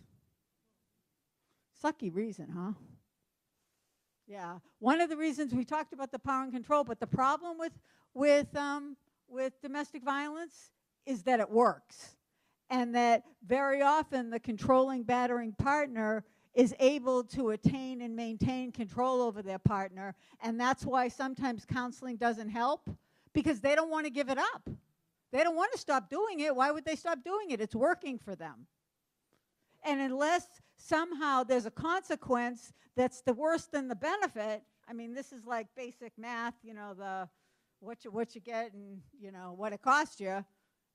A lot of them don't believe that they have a reason to stop. What? Because you don't like it? Because life's not fair?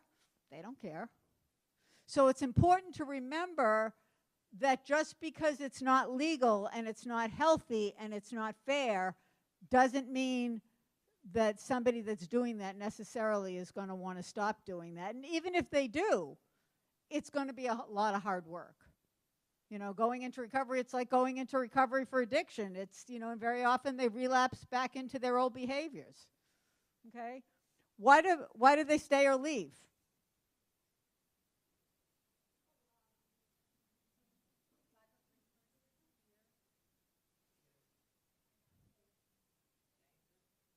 Somebody said kids. Interestingly, a lot of times victims stay because of the kids, and that's actually the number one reason that they leave is because of the kids.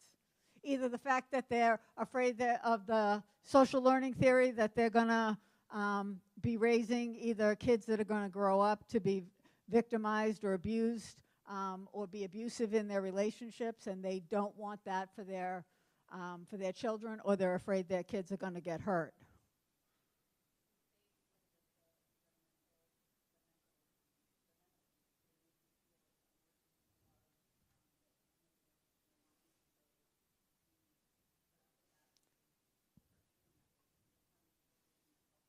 That's right. And if you leave, there's not going to be another train in that station. Religion. Religion how?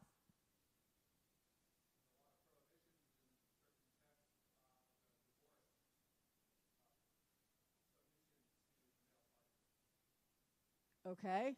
And there's also, I've also heard from a lot of victims, they stay because when they got married, they made a vow to God, and they don't want to break a vow to God. Till death do you part. I say, well, maybe it's the death of the relationship.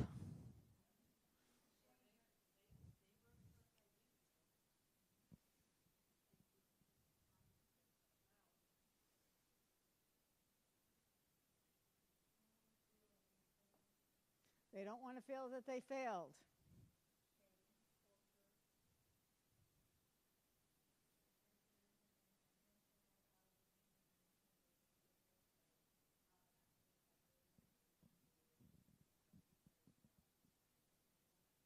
What about members in the LGBTQIA community? How do you think that fits in with staying and leaving?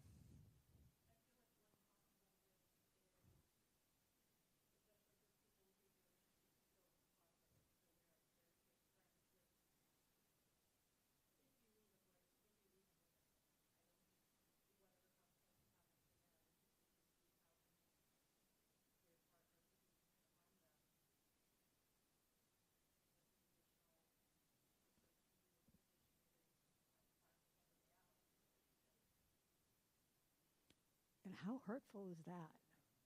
That somebody that you love would threaten to do that. Fear of being alone? Yeah, but that's not just being LGBTQIA. That's being human.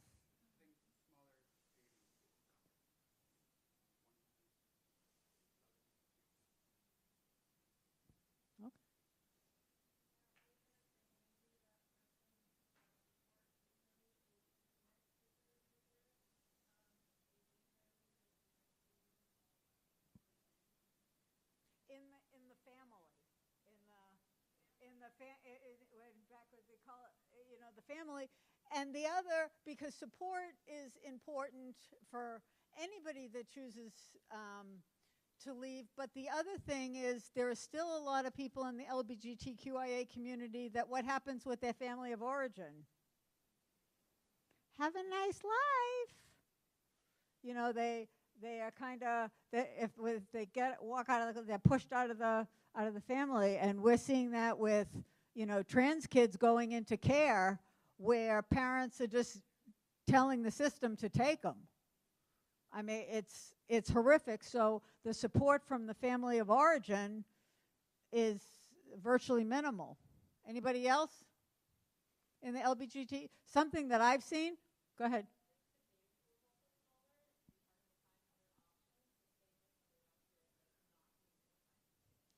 Well, it's funny, Adam said the same thing, but if you talk to a lot of the people that I know, a lot of the clients that I've seen that get divorced, apparently the dating pool just sucks, period. I don't know. That's why, thank God I love my husband. Okay? The other thing that I've seen, and this, my clients, man, they're my best teachers. They're really my only teachers. School doesn't make you smart, it just makes you educated. But really the stuff I've learned, like what Mark Twain said, I try never to allow my schooling to interfere with my education. But I worked with this guy years ago, and he was in an exceptionally sexually abusive relationship. And his partner just did brutal things to him and would sexually assault him. And you know what he said to me? He was explaining to me that he deserved what was happening to him in this relationship because he's gay. He came from a very religious family, and he believed this, and I knew about homophobia, but until I worked with this client, this was a long time ago, and I honor him as one of my greatest teachers, he had the most severe case of internalized homophobia that I had ever seen. And I've seen it since, but he was my teacher. He was the one, I thought, here I am, this old straight lady, and I'm more okay with you being gay than you are. And he really believed, so he was staying in the relationship because he believed that's what he deserved.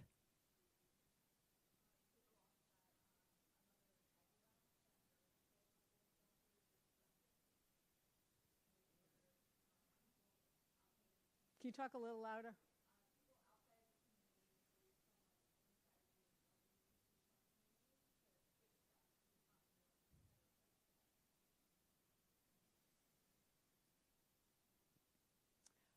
Additional challenges are leaving the homophobia, transphobia, or heterosexual, my elocution is so bad today, heterosexism in effect to the intimate partner violence in the community.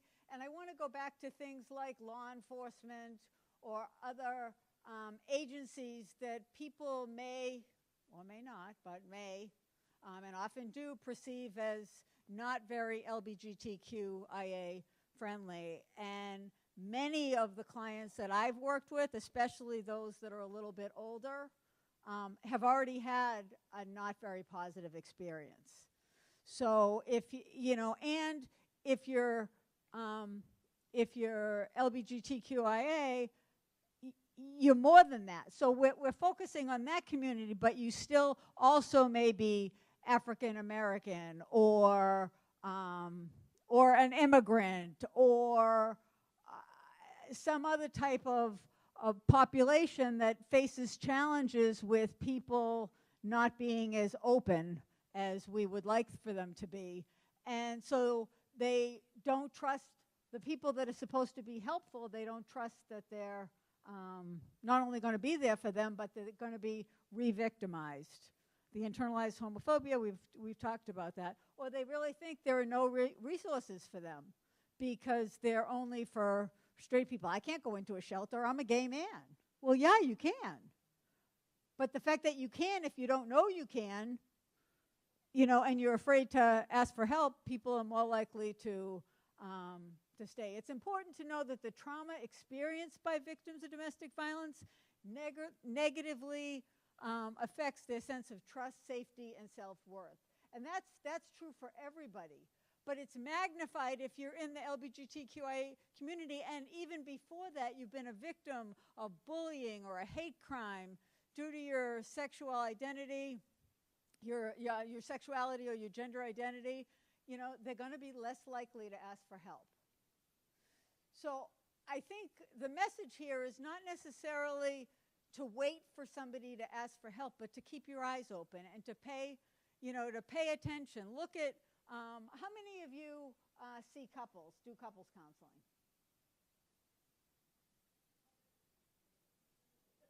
Not very many. When you see couples, do you see them individually first? I hope the answer is yes, because you need to know what's going on. So even if it's not going to be physically better, that nobody's punished for what they tell you, and to find out what's really going on and if it's going to be safe for you to see them together. Because couples counseling very often escalates domestic violence.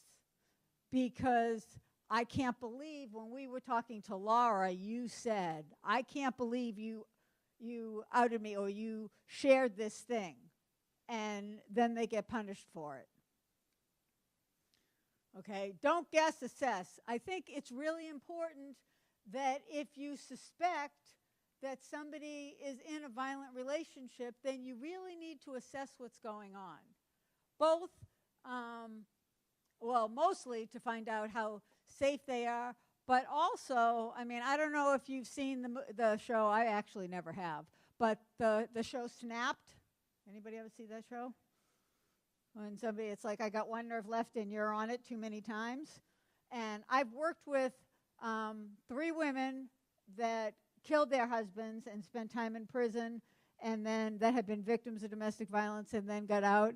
And I've worked on a number of cases. I was just up in another county last week to assess a woman who shot her husband. And domestic battered spouse syndrome is a defense, not a diagnosis, but out of all the ones that I've ever seen, she was the friend. I've seen, I think, 5. She was the first one that met the criteria. But it's really important because when you're working, I think with all couples, but especially if you see control issues in the relationship, to really start paying attention and come up with a safety plan. And to assess the lethality. And if you don't know how to do that, I created one. I know DCF uses it. It's kind of a family violence, so it's got stuff for kids on it too. Kind of questions to ask. If you wanted to really get a feel for a relationship, what would you ask people, your couples? Separately. Well, the questions, what is it that you really want to know? What are some of the red flags in the beginning? If I want to know about your relationship, if I want to get a feel for it, to know if there potentially could be, some control issues, or you might feel unsafe, or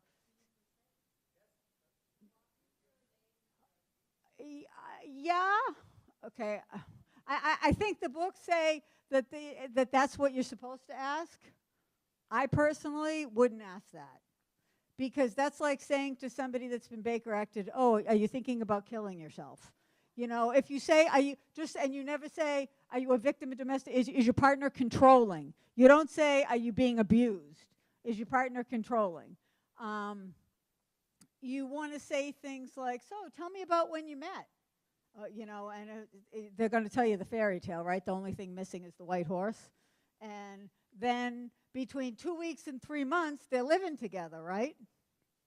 And it moves really quickly. A lot of times abusive relationships move really quickly because the person wants to hook them in before,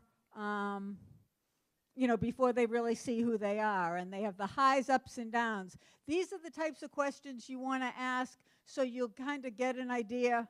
Go ahead.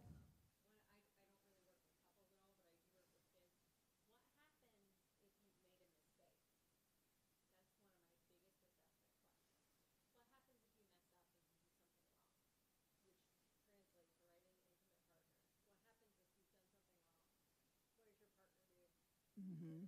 Or would they be okay knowing that you're talking to me?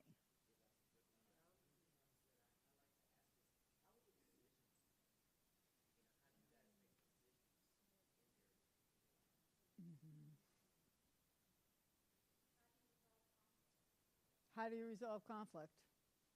These are all really important questions, and it's also really important to pay attention because sometimes you're not going to play the psychic hotline over here, but you have to let them know if you are asking these questions and you're seeing a pattern and there hasn't been physical violence, especially with clients that are getting ready to get divorced, or that one partner wants to leave, things are going to heat up. They're going to get more dangerous. And whether they're going to be physically dangerous, emotionally dangerous, something's going to happen, and you want to, warn your client, not judge it, not, say you have to leave because. You never want to tell somebody they need to leave. Why don't you tell somebody? Right, it's not safe. Well, first of all, if I'm in an abusive relationship, what's happening? My partner's always telling me what to do.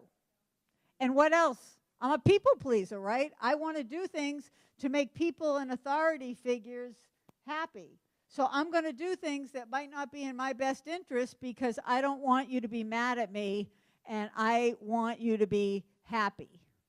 Or if you tell them and then they don't leave, what happens? They're not going to come back and see you because they're embarrassed that they didn't do what you told them to do. Okay?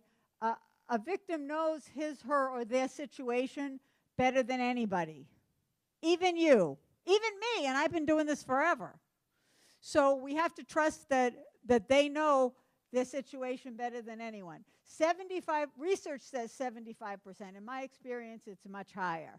75% of victims that get killed in abusive relationships get killed when they leave because they're taking the control back. And, if, like Adam said, the gene pool is so small that you're not going to be able to find somebody else and you leave, that's really going to piss them off. So somebody's going to be in more danger if they're leaving. Sometimes you have to stay in the short run to leave in the long run, and the partner knows when it's safest to leave. And a lot of times people would say to me, Laura, I had to go back to him, her, or them because I had to prove to myself that I gave it everything I could. And then I can leave. If you have somebody leave before they're ready, they're just going to go back. And when they go back after they leave, they're going to get punished because their partner's going to make sure that they teach them a lesson and that they don't do that again. Okay? We talked a little bit about this, about the questions you asked to see the safety planning. Remember that it's about control. It sounds like you guys, again, preaching to the choir. The people that need to hear this aren't here. You guys, know most of this stuff. Don't judge, assume, or tell a victim what they should do. And a lot of times people feel like, well, it's not safe for you to stay. You've got to get out of there, and feel like you're doing them a favor. You're telling them what they need to do, but you need to trust their judgment if you want them to trust yours. It doesn't matter what you want. It's not about you, and it's not about your life. If you don't know how to create a safety plan, then you can have them call the abuse hotline. You can ask somebody, but it's really important that you find out, what works for them. And, and again, just like when you assess lethality, when you're safety planning, you don't just tell them, okay, well, if this happens, how many people have told somebody to call 911? Well, I'm glad to see not a whole lot of hands up, because I can tell you that back in the early day, that was kind of something, well, you call. But when you talk about victims of domestic violence, they're not going to call 911. Most of them, at least aren't going to call 911. Why aren't they going to call 911, especially in the LGBTQIA community? You get punished, or the re-victimization of the police, or they come out and they're not educated and they say, oh, it's just a cat fight or just two guys fighting. No, it's intimate partner violence. It's domestic violence. Or they don't want to get punished. So you say, would you call if you needed to? If you weren't safe, would you call? And if the answer is no, then you have to come up with something else. Actually, you need more than one thing, come up with more than one thing. But don't just assume that things that make sense for you would make sense for somebody else. And there's some resources. I did, as far as the Psychology Today, Find a Therapist. This is my own personal button, because a lot of therapists aren't as domestic violence, LGBTQIA friendly as others. So it's really important that, under the things they specialize, you want to make sure it says LGBTQ, QIA on there, and that it's an area of specialization, because there are a lot of people that have been to a training because the license requires it, and they've seen the power and control wheel and the cycle of violence, and that's all they know about domestic violence. And it can be very dangerous and very re-victimizing to have somebody go to somebody that doesn't really understand the insidiousness of it, especially if there's a lot of manipulation and coercion. And I can tell you some of the most horrific things I've seen in relationships have been in situations where there's been no physical violence. And as far as the making sure they're LGBTQIA friendly, again, in 2023, you would think that that's your job. You're supposed to just be, nice and like everybody, but I shared this, last time, and I'll share it again. When I was working, I was the clinical director at ACT for 10 years. And there was a gentleman that came in, and I knew him. I didn't know him very well. I'd met him. It was a big agency, and he worked in another part of an agency, and he wasn't a clinical professional. He was another one of my greatest teachers. And he had come in, his partner tried to run him over with the car and scratch his eyes out, and a couple of other very not nice things. And so I really wanted to see him.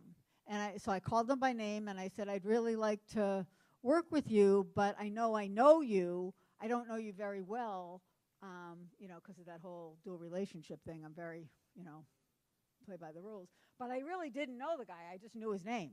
And I said, so if you're uncomfortable, then please tell me, and you can see somebody else. And what he said to me is, he said, no, Laura, I want to see you. Not because I'm such a great therapist. But the reason he wanted to see me was because he said, I've seen you. I've watched you with people that you know that are gay, and I watch how you treat them. He said, I don't want to go see somebody that's going to have to pretend that they're okay with my being gay. You know what? I still get chills every time I tell that story. Nobody should have to feel like somebody's pretending that who they are is okay. And I'll leave you with one of my favorite sayings that comes from a trans website. I'd rather have you hate me for who I am than love me for who I'm not. I know, isn't that so cool? The future is rainbow, people!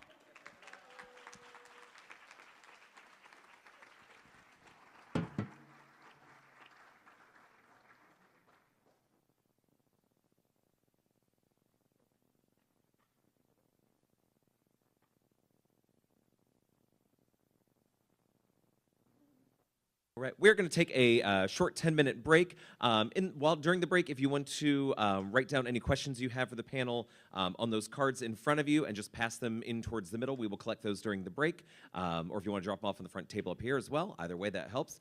Short 10-minute break. We'll see you in a few minutes.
Guys, so we are going to go ahead and get started with our panel discussion.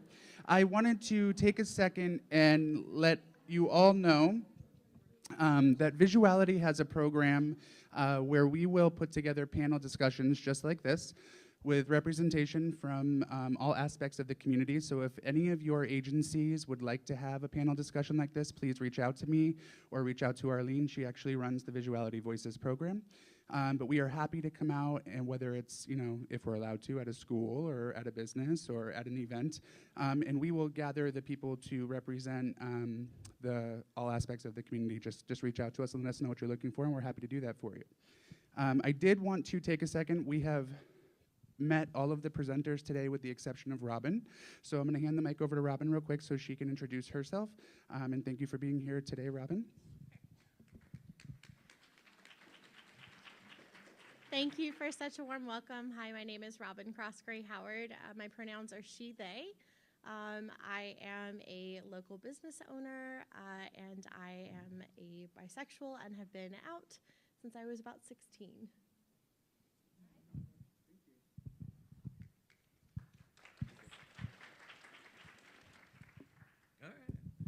I'm sitting, my feet hurt. I'm still a 6'2" dude in heels, so. Anyway, those are coming off. Any other cards? Or if someone's still finishing them up, just bring them up when you finish. So we're gonna get started here. I'll read the question. If I know who to direct it to, great. And if not, we'll fake it as we can. So the first question, this is an ethics law question. How can we protect our clients and ourselves when it comes to documentation? I guess I'll take that one. I guess I'm hesitating because I'm thinking, what specifically are you wondering about protecting against? Is it safety? The question, I always believe when it comes to notes, less is more.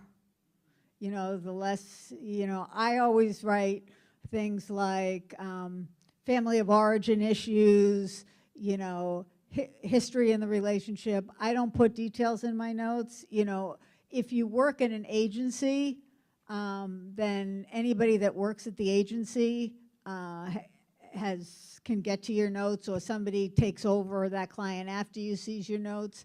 And if somebody said to you, you say nobody's, this is between us, with the exceptions of the confidentiality thing. This is between us, and then all of a sudden the new therapist knows everything that you told them. That can become, a problem. So again, it's kind of hard because I'm wondering what you're talking about protecting. If it's a lethality issue, if we're talking about domestic violence, unless there's child abuse or children are witnessing and there could be potentially be failure to protect, and unless there's a life-threatening wound, you can't report domestic violence. It goes under patient confidentiality. I've worked with 3 clients over my career that have been sexually abused by their therapist, and I couldn't do a damn thing about it. Because they were adults. They were adults when it happened. They didn't want to press charges. So, again, you let your client take the lead. I think to also add on to that, first of all, if you're in private practice, then I think the rules are a little bit different than if you don't take insurance, if you're self-pay versus taking insurance. But I think being generic in terms of putting things like, rather than putting down gender identity, right? So explore gender identity, it's explored aspects related to their identity. So being generic in that way, if you're worried about, possibly outing someone or putting something somewhere that, with all this new legislation and stuff going on, that could potentially go somewhere else, and you're wanting to protect them in that way. Just to kind of point out too, through the board, if you don't take insurance, you're actually not required to keep super detailed notes. Obviously you want to for yourself, but the legal client file only requires periodic updates, like progress updates, but it doesn't have to be after every session as long as you're recording their payments, and go review the laws at the board. Obviously, I'm not your supervisor and I'm not the board, but it is very clearly outlined. So working within those parameters, and then maybe keeping kind of like your own private set of notes or something that's not in your electronic medical record. All right. Anyone else, sir? All right. I don't mean to laugh at this. This is not. It's a loss in translation, but it'll come off as funny once we all figure it out. The question is, what is a trans mask, but written as M-A-S-K, which it's just a loss in he's going to explain it, but it's you'll giggle once you get it. When I say trans mask, that is shorthand for trans masculine. So someone who is transitioning to the more masculine scale. That could be someone who is a transgender man or someone who is non-binary and transitioning with either social or medical transition towards a masculine presentation. Yeah, I think alternatively, there's also trans femme rather than trans female. You can just say trans femme. They're interchangeable, obviously, depending on what their gender identity is. It's odd to hear, I just, in my opinion, or being on this side, for terms like in the community, like you hear day after day and just don't think twice about to think, oh, mask has two meanings. And sorry, it just in my head, that's where that went. So sorry. Now you know where my mentality went on that one. So I may need a therapy session. I'm nuts. All right, anyway. Okay, the next question is, how can we fight anti-LGBTQ legislation in Florida together? Where can we get more information to fight anti-LGBTQ injustice?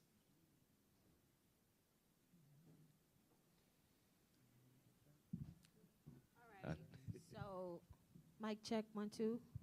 Okay, so one of the things that you can do is you can become connected with various caucuses. I love that word, caucus. Like there's the LGBTQ caucus of Southwest Florida, and of course it is Democratic. It is because the Democrats are usually the ones who are concerned about the protection of LGBTQIA individuals. But as far as fighting back, that's a tough one because number one, we have to be informed, and just because laws are made, there are still opportunities for us to combat those laws, whether it be through petitions. Say, for instance, the laws on the 6-week ban on abortion. Even though this is an unrelated topic, now there are petitions being signed so that hopefully that will make it to the ballot so that that could be reversed. And I think the best thing that we can do is arm ourselves with knowledge and information, and that's where, your clubs and your organizations that support these causes in particular, that's where it becomes important to stay connected. Say, for instance, even staying connected with Adam and Visuality, and just knowing that there is a community of people with for this specific topic. And who knows, hopefully we can get some professionals to speak on behalf of what people can do. But the best thing to do is to become informed and then vote accordingly. Arlene, additions? Yeah, we have the Southwest Florida Harmony Chamber of Commerce. It is an LGBTQIA plus organization, and it's for all of Southwest Florida, but they are here in Fort Myers. They're an organization who you can go talk to because they would do those kinds of things, pull people together. That's part of their job. Anything? Go ahead. I think the only other piece that and you're going to hear this from me probably 100 times today, is education, education, education, right? So we have to meet opposition and hatred with love, right? And we have to meet them. Sometimes it's really hard, right? When you're looking somebody in the face and you're like, oh my God, who are you, where did you come from, what rock did you grow up under, right? We have to be able to meet them where they're at, and we have to be able to educate further so that hopefully we can change their hearts, and then their minds will change after that. All right, the next question is, additional ways to be recognized as an ally when out and about in the community. How members of my LGBTQI community can tell or see that I'm an ally.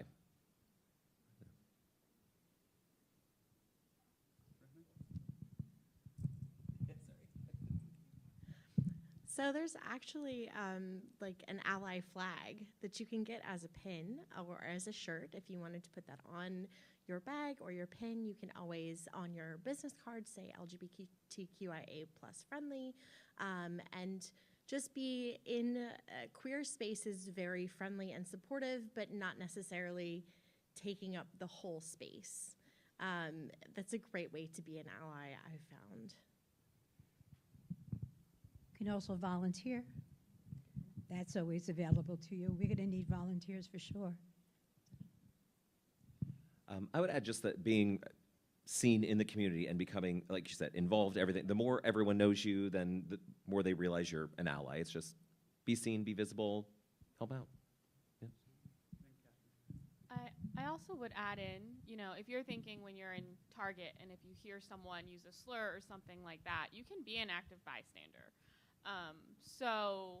And we didn't really talk about this so much in our session, but if you are in a position of privilege, if you present in a manner where people aren't going to attack you, or if your gender or race or socioeconomic status or whatnot give you some privilege and the ability to speak up for someone who isn't, then that can stop it, right? And so I think people get, especially with like the way we record things on our phones all the time now, I think people get very concerned of like being made into a meme or whatnot, but I think that's part of being an ally. It's not just, I'm going to show up at, I mean, it's those things too, right? But it's more than just putting on a pin and putting up a flag and showing up to these kinds of events, but then in your day-to-day lives when we're not all here talking about this and we're not all watching each other, how you kind of address those things that you see day to day. A lot of allies in the community talk about the LGBTQ community and how brave we are for speaking up or standing out or being who we are. And one of the most important things an ally can do is remember that and take that home with you in your day-to-day interactions, whether it's a family member, a stranger. If you see something, you should say something. Because if we're the only ones saying it, no one's really going to believe or care that much. In just like the little video clip that I showed during my presentation, right? Don't forget about the power of numbers, right? So I don't think that you have to do necessarily these grandiose things to be an ally. You know, we don't need you to build us the Taj Mahal, even though that'd be nice, right?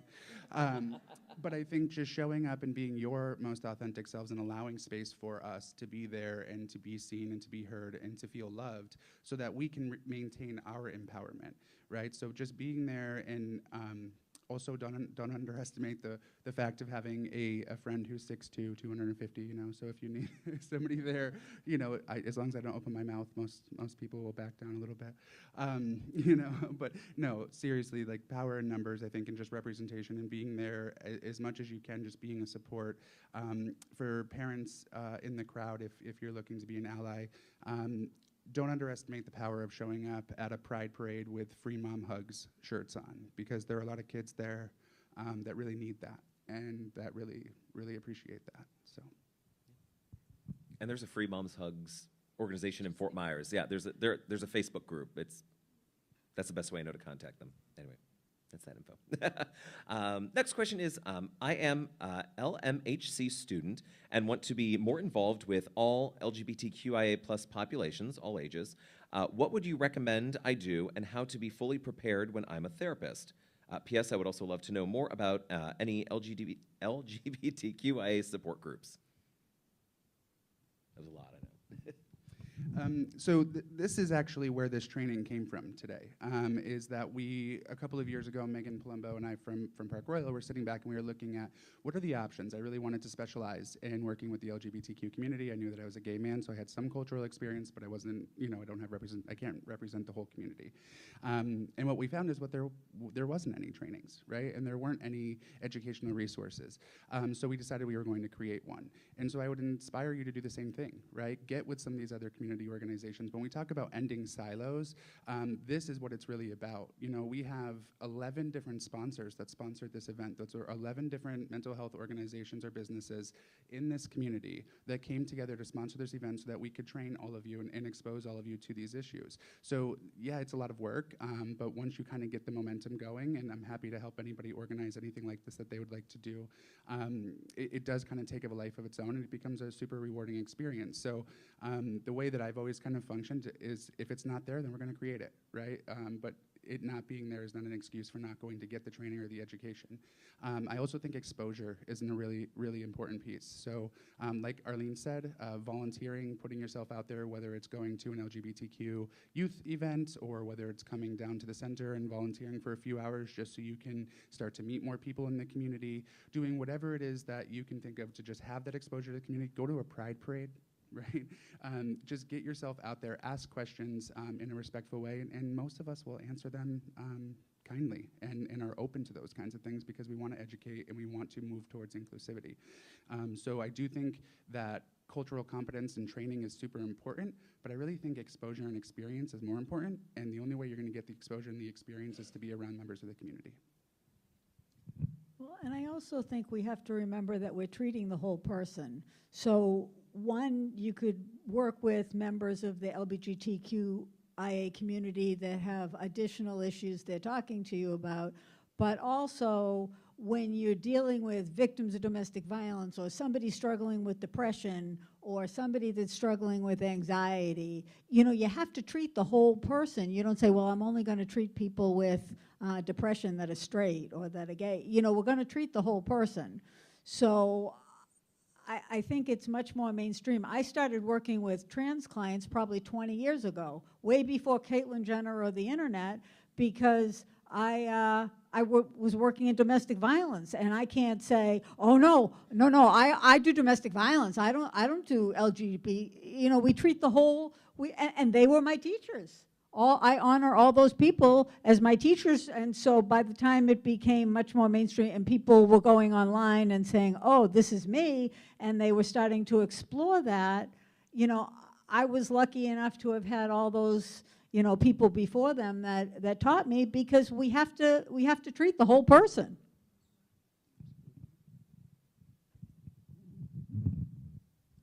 All right, this is for Dr. Laura. Curious, why are female domestic violence occurrences so much higher in LGBTQ women than heterosexual women?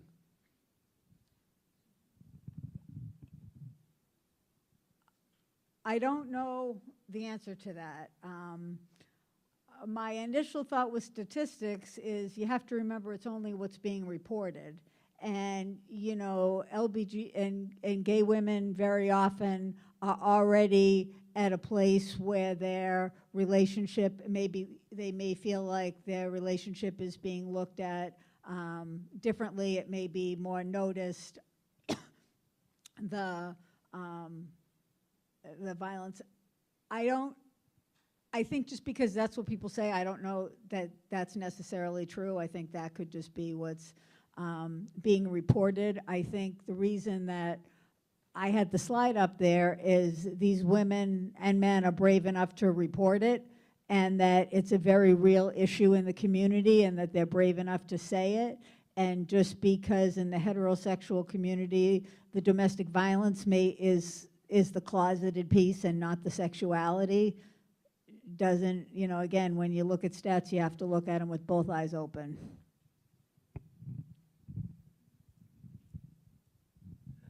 All right, the next question is how to discuss sexuality with family when the child is trying to find themselves and unsure how to identify.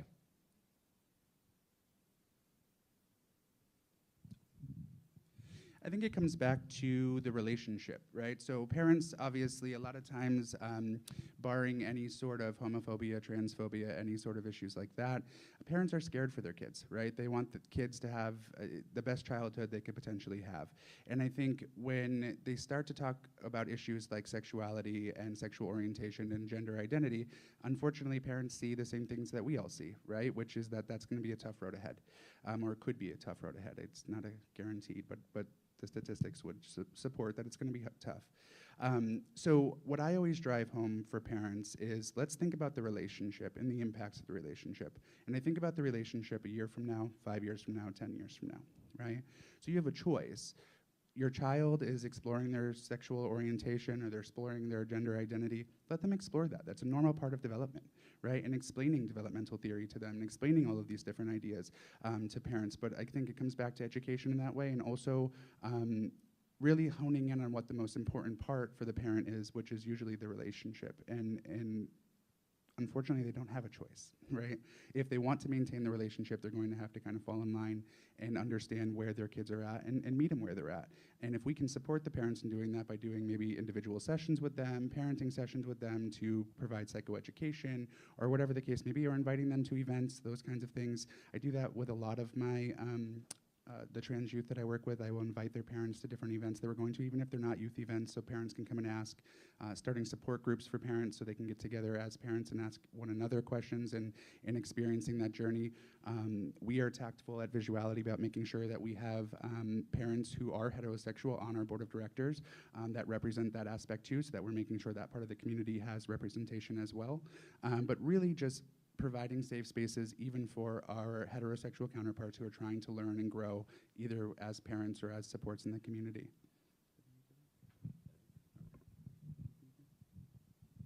Again, I think as kids get older, especially preteen and teens, it's important to give them a voice and ask them what they want their parents to know, and have they talked to their parents, and is this something that they think their parents already know. And also to look at their parents' relationship, whether or not their parents are still married or divorcing or not, because parents and kids, we've all seen kids get in the middle of parent divorce being thought of more as property or a possession, and used to punish the other partner, and very often, especially with younger kids, especially, I worked with a couple. They actually were never a couple. They had a meaningful overnight relationship, and they had a child, and she was trans. She was about 7 at the time I was working with these parents, and they couldn't stand each other, and mom let her have girl toys, and dad made her play with boy toys, and would basically say the only reason the child was trans was because mom was putting her up to it to piss off dad. So I think that type of education is really important for younger children. There's an amazing book which I gave to these parents called Raising My Rainbow: Raising a Gender Nonconforming Child. The mom started with the blog for a year, and then she turned it into a book. And if you have parents with young children, it's thebomb.com. Arlene, I believe this just says for number 2, so I think it's you. You stated since you moved here, your perception of race has changed. Can you please explain? Was that for you? Or was that? Maybe, I don't, okay. Yeah, so before I lived here, I lived in DC, which is a much different racial makeup than Southwest Florida. And so I think it just, whereas when I was in DC, I saw things more in terms of my sex, right? So I was in this male environment, and so it was like, well, it's because I'm a woman. And my immediate peer group, we were all racial minorities. So it wasn't something that I thought of in terms of a racial dynamic necessarily, but when I moved here, and I work with all women, but the overall makeup of Southwest Florida's racial demographic is very different than Washington, D.C.'s. And so that just changes kind of how I view things. So in terms of my own identity and how I perceive things, right, my geographic setting and setting of the region shapes some of how I respond to things. So you might talk to someone and you talk to them 10 years later and you're like, whoa, totally different. They grew, but also they may be in different spaces or other settings and their identities might look a little different. There were 2 questions on the card. There was another side. What was the one? That was the number 2.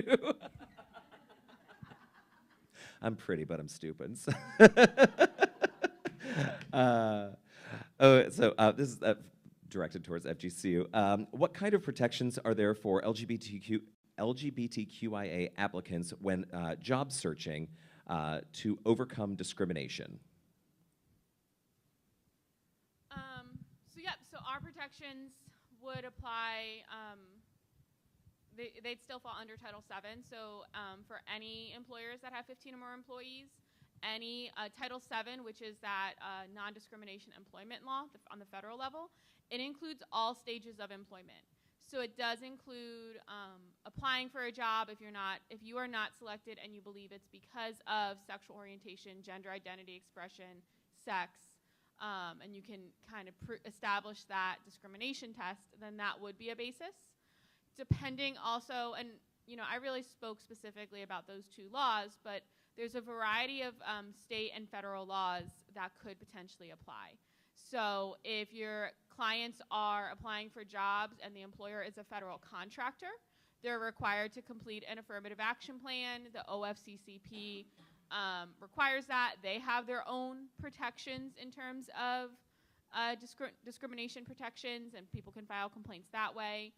The FCHR is the state agency, and so they would also accept the complaints. So and a lot of it can get kind of confusing. Any of the employment attorneys in the area would be able to advise a person if they had questions.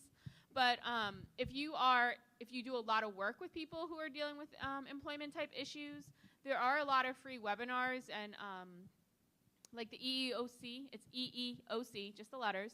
If you Google it, you can sign up for their newsletters, and so they will email you a lot, like multiple times a day, because they don't apparently believe in a newsletter, and so you get an individual email for everything they want to communicate to you.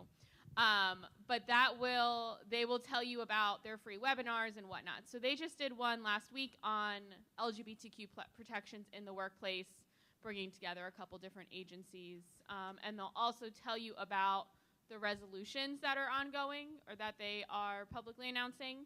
So that can kind of sometimes give us an idea of federally what the agency is interested in really pursuing at the time. But yeah, all of that, if you Google it, it'll be on there.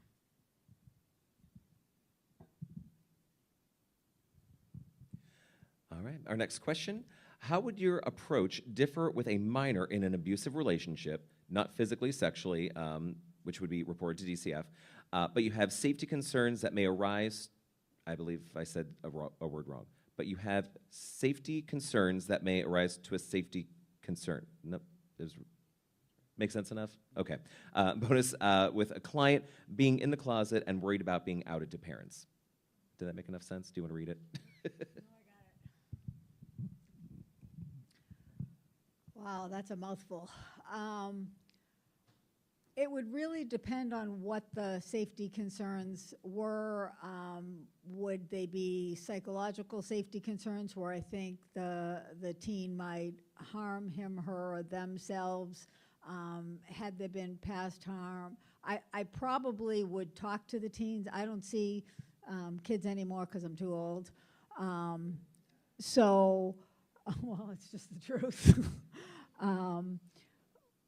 But I probably would say, remember in the beginning when we talked about the limits of confidential, I'd really like to talk to you, talk to your parents with you. Would you like to talk to them? Would you like me to talk to them with you? Or could we talk about how it's making you feel with the relationship, maybe not disclosing the sexuality, depending on where they were on the safety. If it was at a point that it was very high, I probably would have to say, I don't want to out you, but I'm really concerned for your safety, and if we can't come up with a way to help keep you safe, then I'm going to have to figure out a way to tell your parents, if you want to be with me, that's fine, and if you don't, I'm really sorry, but your safety is everything. The good news is I'm not an alarmist, so if I'm at the point that I'm going to talk to the parents, you know what, it's, we'll be calling 911 if I don't. Yeah, I agree with that completely. I'm also not an alarmist, so I think that there are certain conversations that just come across that you have to drive home the importance. And I think sometimes what I've noticed in those situations is that there's almost a sense, obviously there's some panic that comes along and some anxiety that comes along with that, but there's also a sense of relief that comes along with those clients in those situations, because they're finally getting the help that they know that they need, but they've been scared to ask for. And so it's almost like we're pushing their hand, we're forcing the issue, but I haven't gotten a lot of resistance when it comes down to that. I had recently a trans youth who was being, I don't want to say sexually assaulted, but mistreated and being touched physically at school by another peer. In classes, they'd walk by, they would slap their butt, things like that. But it was repetitive, it was reoccurring. And so we actually got to the point where it was like, there were psychological issues that were coming along with that. And I was like, unfortunately, I think at this point, we have to bring mom in on this conversation, because I'm worried about your safety. And there's no way for me to go to the school and talk about this. There's no way for me to kind of work through this in another way. And so the child was really upset by that at first. We spent a lot of time just processing that, seeing, what they were fearful of, what they were upset about. And then I said, when we bring mom in, I can do the talking or you can do the talking. And I saw that moment of truth kind of come through for the kid when he decided that he was going to share that. So he was going to be the one to share what was going on. And the relief after he shared it with mom, and mom was like, I got you, and we're going to figure this out, and that's not happening anymore, was all, I really kind of needed to see in that situation.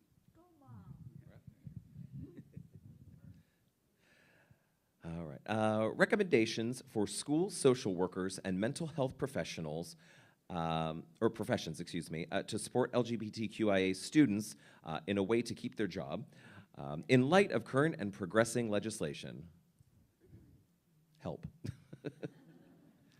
That's a tough one. So I think what I did, and what I would encourage you to do, is also to call the NASW, call your liability insurance, see what do our code of ethics say? What do our licensing boards say, right? Who are we responsible to, and how much wiggle room do we have in those areas? I'm a big fan of Good Trouble, and I'm a big fan of taking the laws, everybody does it, right? So like when the anti-LGBTQ, our Don't Say Gay bill was passed, right? One of my first critiques of that bill was like, it's like a page long. I wonder why. Because once it's passed, they're going to redact it and just keep changing it, right? And so that way it's going to expand, and eventually it's going to cover high schools. And look at this year, it's going to cover high schools now, right?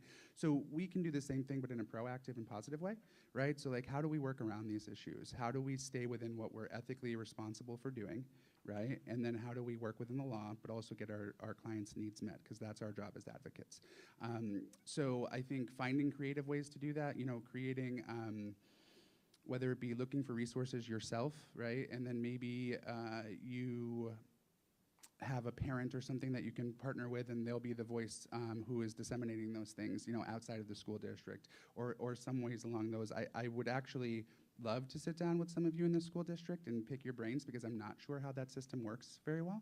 And in order to kind of infiltrate, we have to figure out how this system works so we can get in on it. But I know that there are ways, and I know that we have a lot of creative brains in this room right now. So maybe if we could get together, call me or send me an email, and let's brainstorm, because I think we're in for a heap of trouble this coming school year with this and Don't Say Gay bill passing to the high schools now. And so if we can be proactive and we can find ways to support the students, hopefully we can minimize some of the impact. As Adam was talking, I was remembering that I'm old. No, I remember being in the schools doing education during when they were starting the HIV education in the schools through the health classes.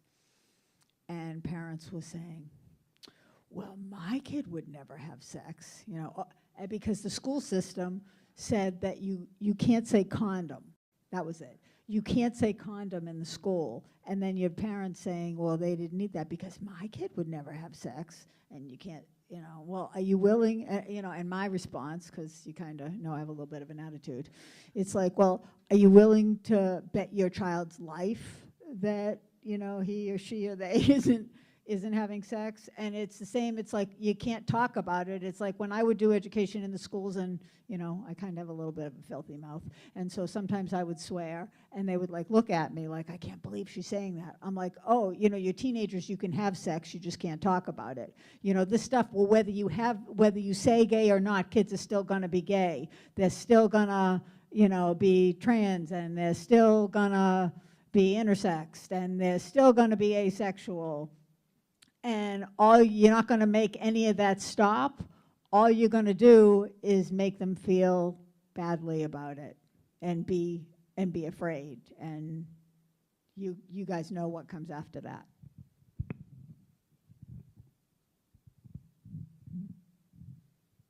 All right. Volunteer opportunities in the LGBTQIA plus community.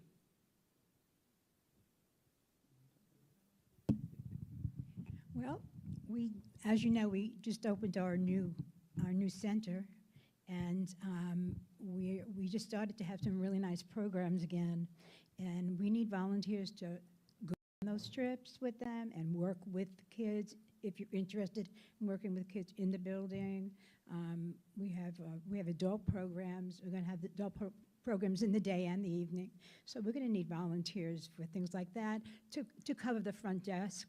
Because we haven't really set up hours yet, but we're going to be open a lot. And we're going to want somebody there all the time. You know, it's going to be like a resource center also. We'll have all kinds of brochures if people come in, and we're hoping to be open a lot. So we're going to need volunteers to cover that front desk, even if it's for a short period, if we can schedule people in. That's real important for us. So.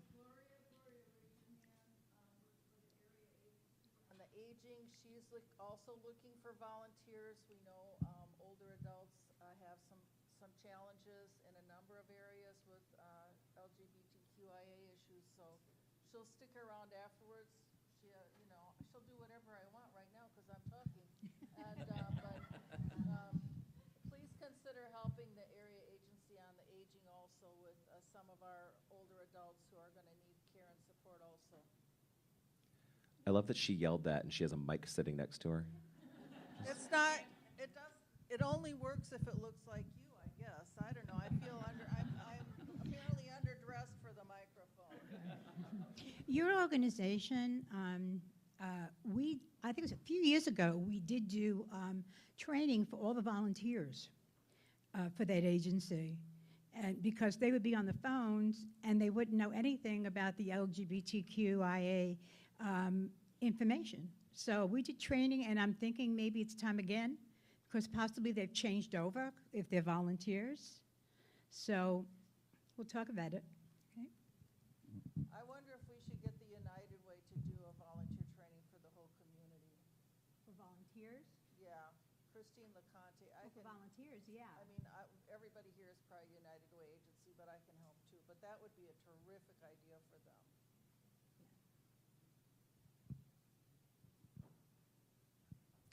All right, and to the panel, how do we change hearts and minds when there is sometimes an unwillingness to listen and learn?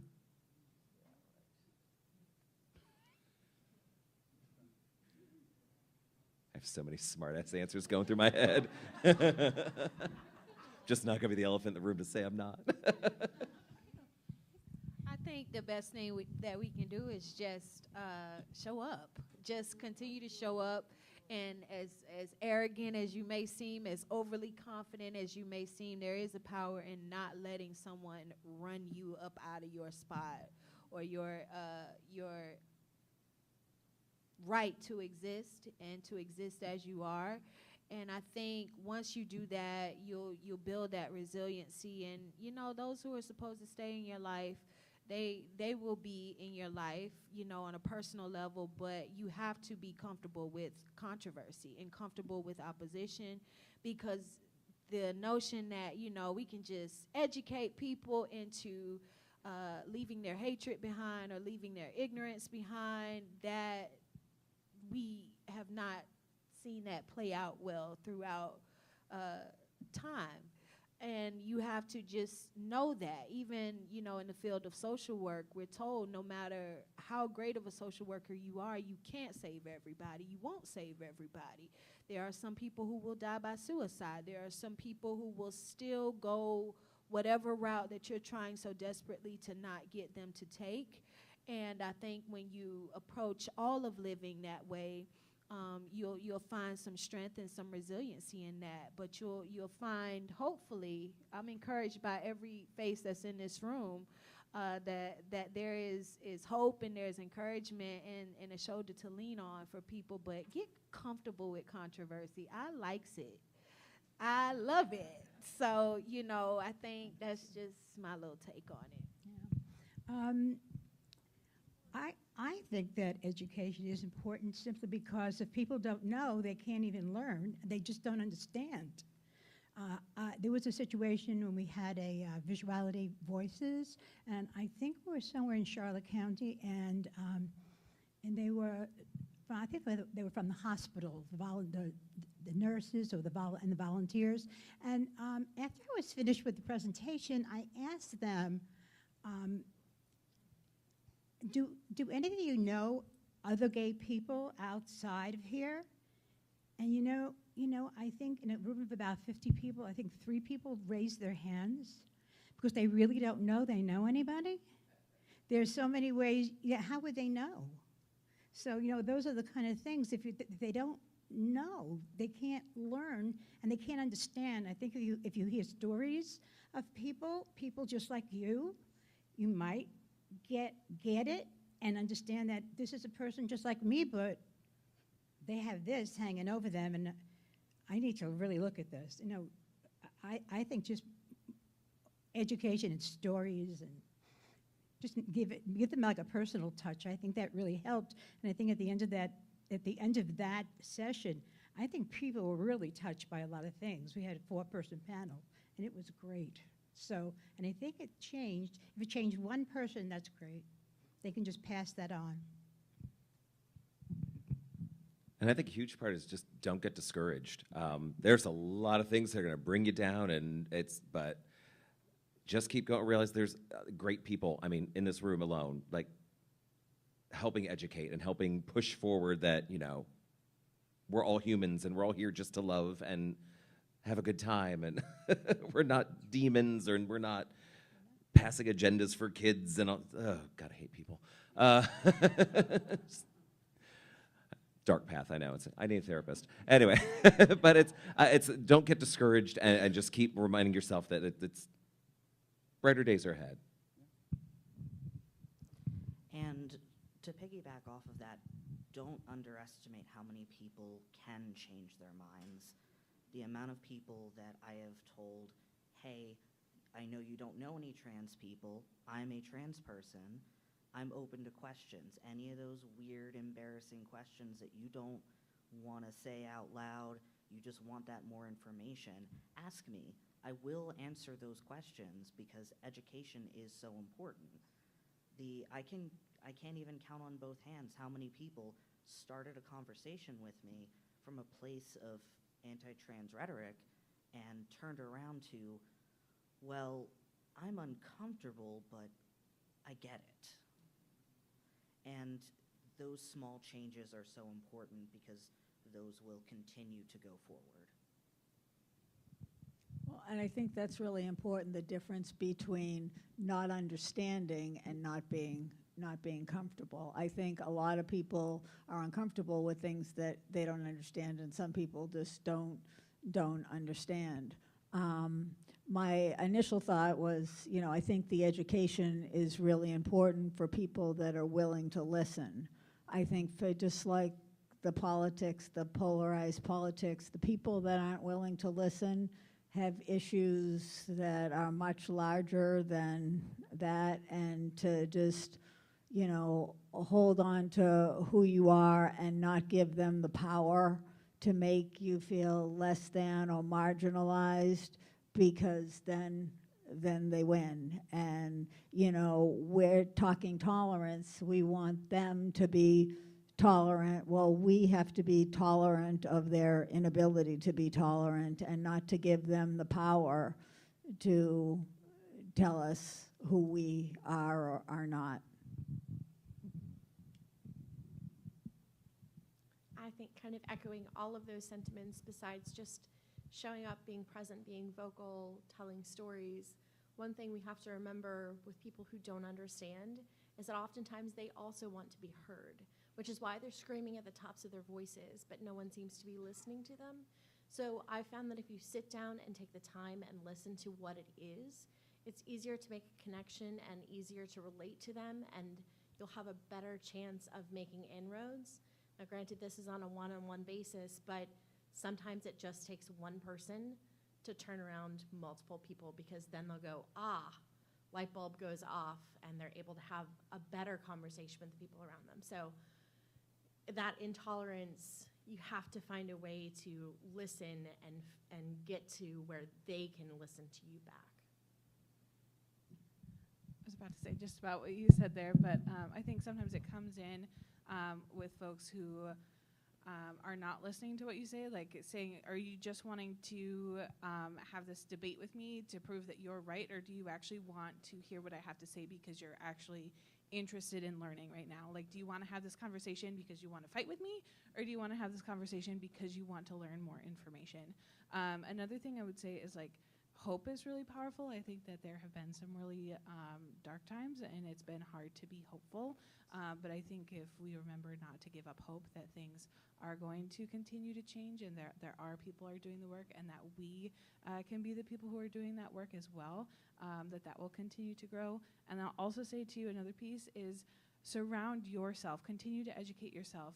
The media we consume, if you're online, if you're in like internet spaces, like follow LGBTQ+ and queer creators, like give back to LGBTQ+ and queer businesses, like build up other folks, surround yourself with other folks as well, because the more that you know, the more that you can also like fight back misinformation, or if folks are saying untruths or like falsities, like you can say, actually, here's XYZ, here's my expose about why you're not telling the truth.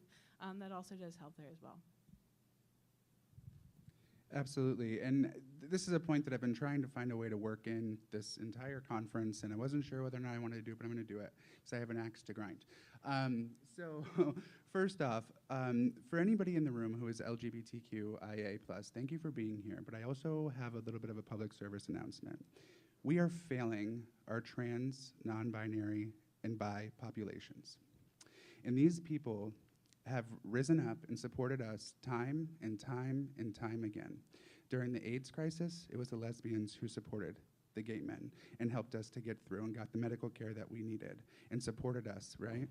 During the Stonewall riots, it was the trans individuals and the drag queens who were standing up and fighting for our rights, right? So that we could sit back and love each other, right? And now our trans community is under attack. Our non-binary community is under attack. And I don't feel like the community is doing a great job at standing up and supporting that community. So consider this your call to action as well. What have you done to support your trans friends? What have you done to learn more about what it means to be trans, right? What it means to be non-binary? Saying that you're gay and you're supportive, but you just don't understand that aspect of the community is completely unacceptable and makes my stomach turn. Okay, we are a community together. Well, at the risk of being even more unpopular, I can tell you my experience working with trans clients, trans male clients. You know, it's called the LGBTQIA community, but just like, you know, if you look at the Hispanic community, then all Hispanic, you know, it's not the same if they're all different cultures within that community. And some of the, I volunteered for the Human Relations Review Board, and out of all the cases, I was on it for 8 years, out of all the cases, it was one, and they said, oh, that can't be discrimination, they're both Hispanic.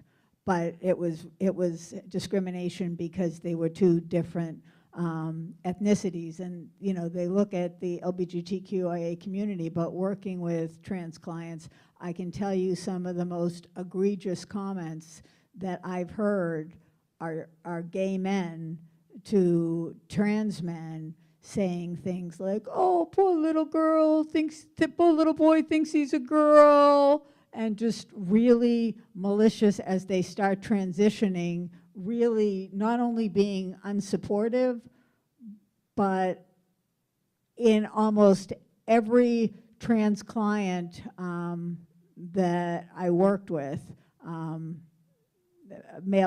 especially male to female, the comments that they received from people that had been their support system were beyond hurtful.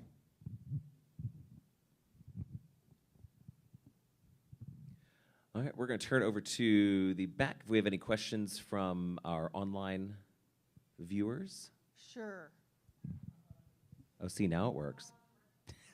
Is it working now? Oh, wow. Love you. Well, this is kind of a big moment for me. Do gay marriages have the same legal protection as heterosexual marriages in Florida in regards to financial and medical? As of today. The answer is yes, as of today. That's the only question, but as a member of the committee, I'd like to have a big round of applause for Adam. He's worked really, really hard on this.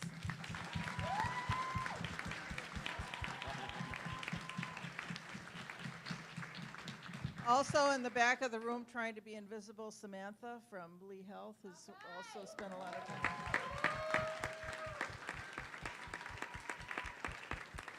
And one more time for our sponsors, if you haven't visited the tables, I think you have a few minutes to do that now. If we don't have any other questions, I do have a little bit of a special announcement that I would like to make before we jump into our surveys. So as you all are aware, we are in the presence of greatness, and she would never, ever acknowledge herself as greatness because she's that humble. But we consider Arlene to be one of our foremothers here in this community, and she has really fought and spent her entire life here fighting for the rights of the LGBTQ community. So I had asked Christian to come, but I don't think he was able to make it, to just talk about the significance and the impact that Arlene has had.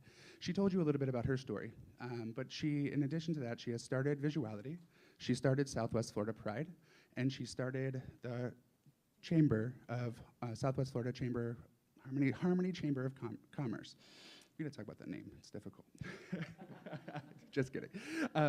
So in addition to that, though, she has done countless hours of speaking, countless hours of advocacy work. I mean, this woman doesn't stop. For about 11 years before I got onto the board, her personal phone number is the number that's listed for the organization, and people, hundreds of people, are calling her all the time. If you're around her for more than an hour, you're gonna hear her phone go off about 20 times. And it's just nonstop, and she fields these calls happily, and she does it with a smile on her face. And if you haven't had the opportunity to ever talk with her, she truly is an amazing individual. You look into her eyes and you just feel safe. I don't know how to explain it other than that. So we have a little bit of a surprise for her. We wanna recognize her. Yes, again. So Arlene, if you would come up here, please. So on behalf of the Board of Directors at Visuality, we are awarding you with the Lifetime Achievement Award in appreciation for your outstanding contribution to the LGBTQ community of Southwest Florida.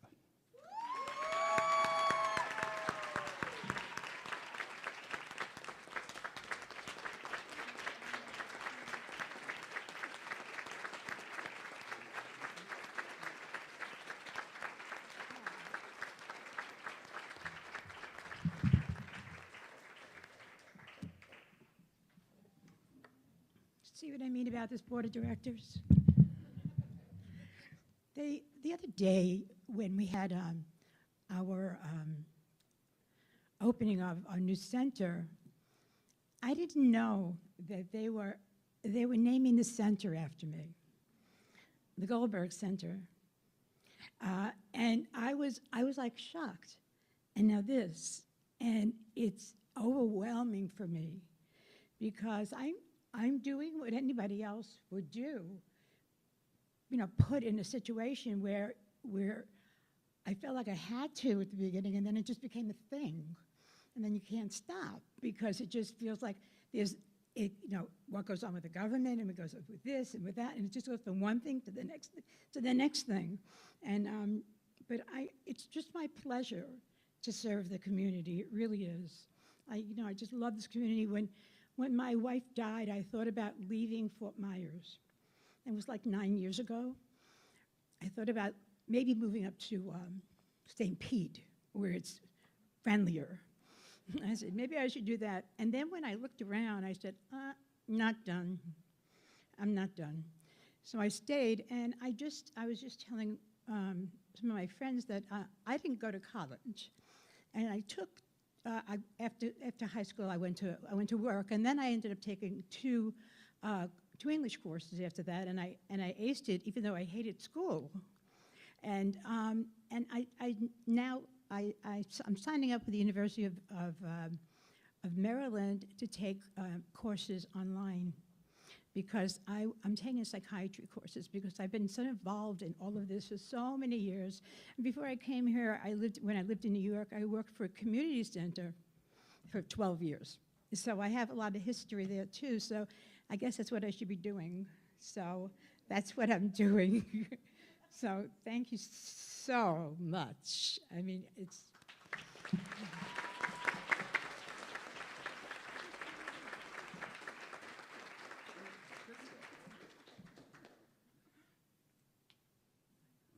Let me find my closing remarks page here. Give me 1 second.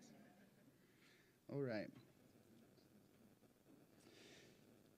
Again, thank you all, and thank you all to the presenters for being here.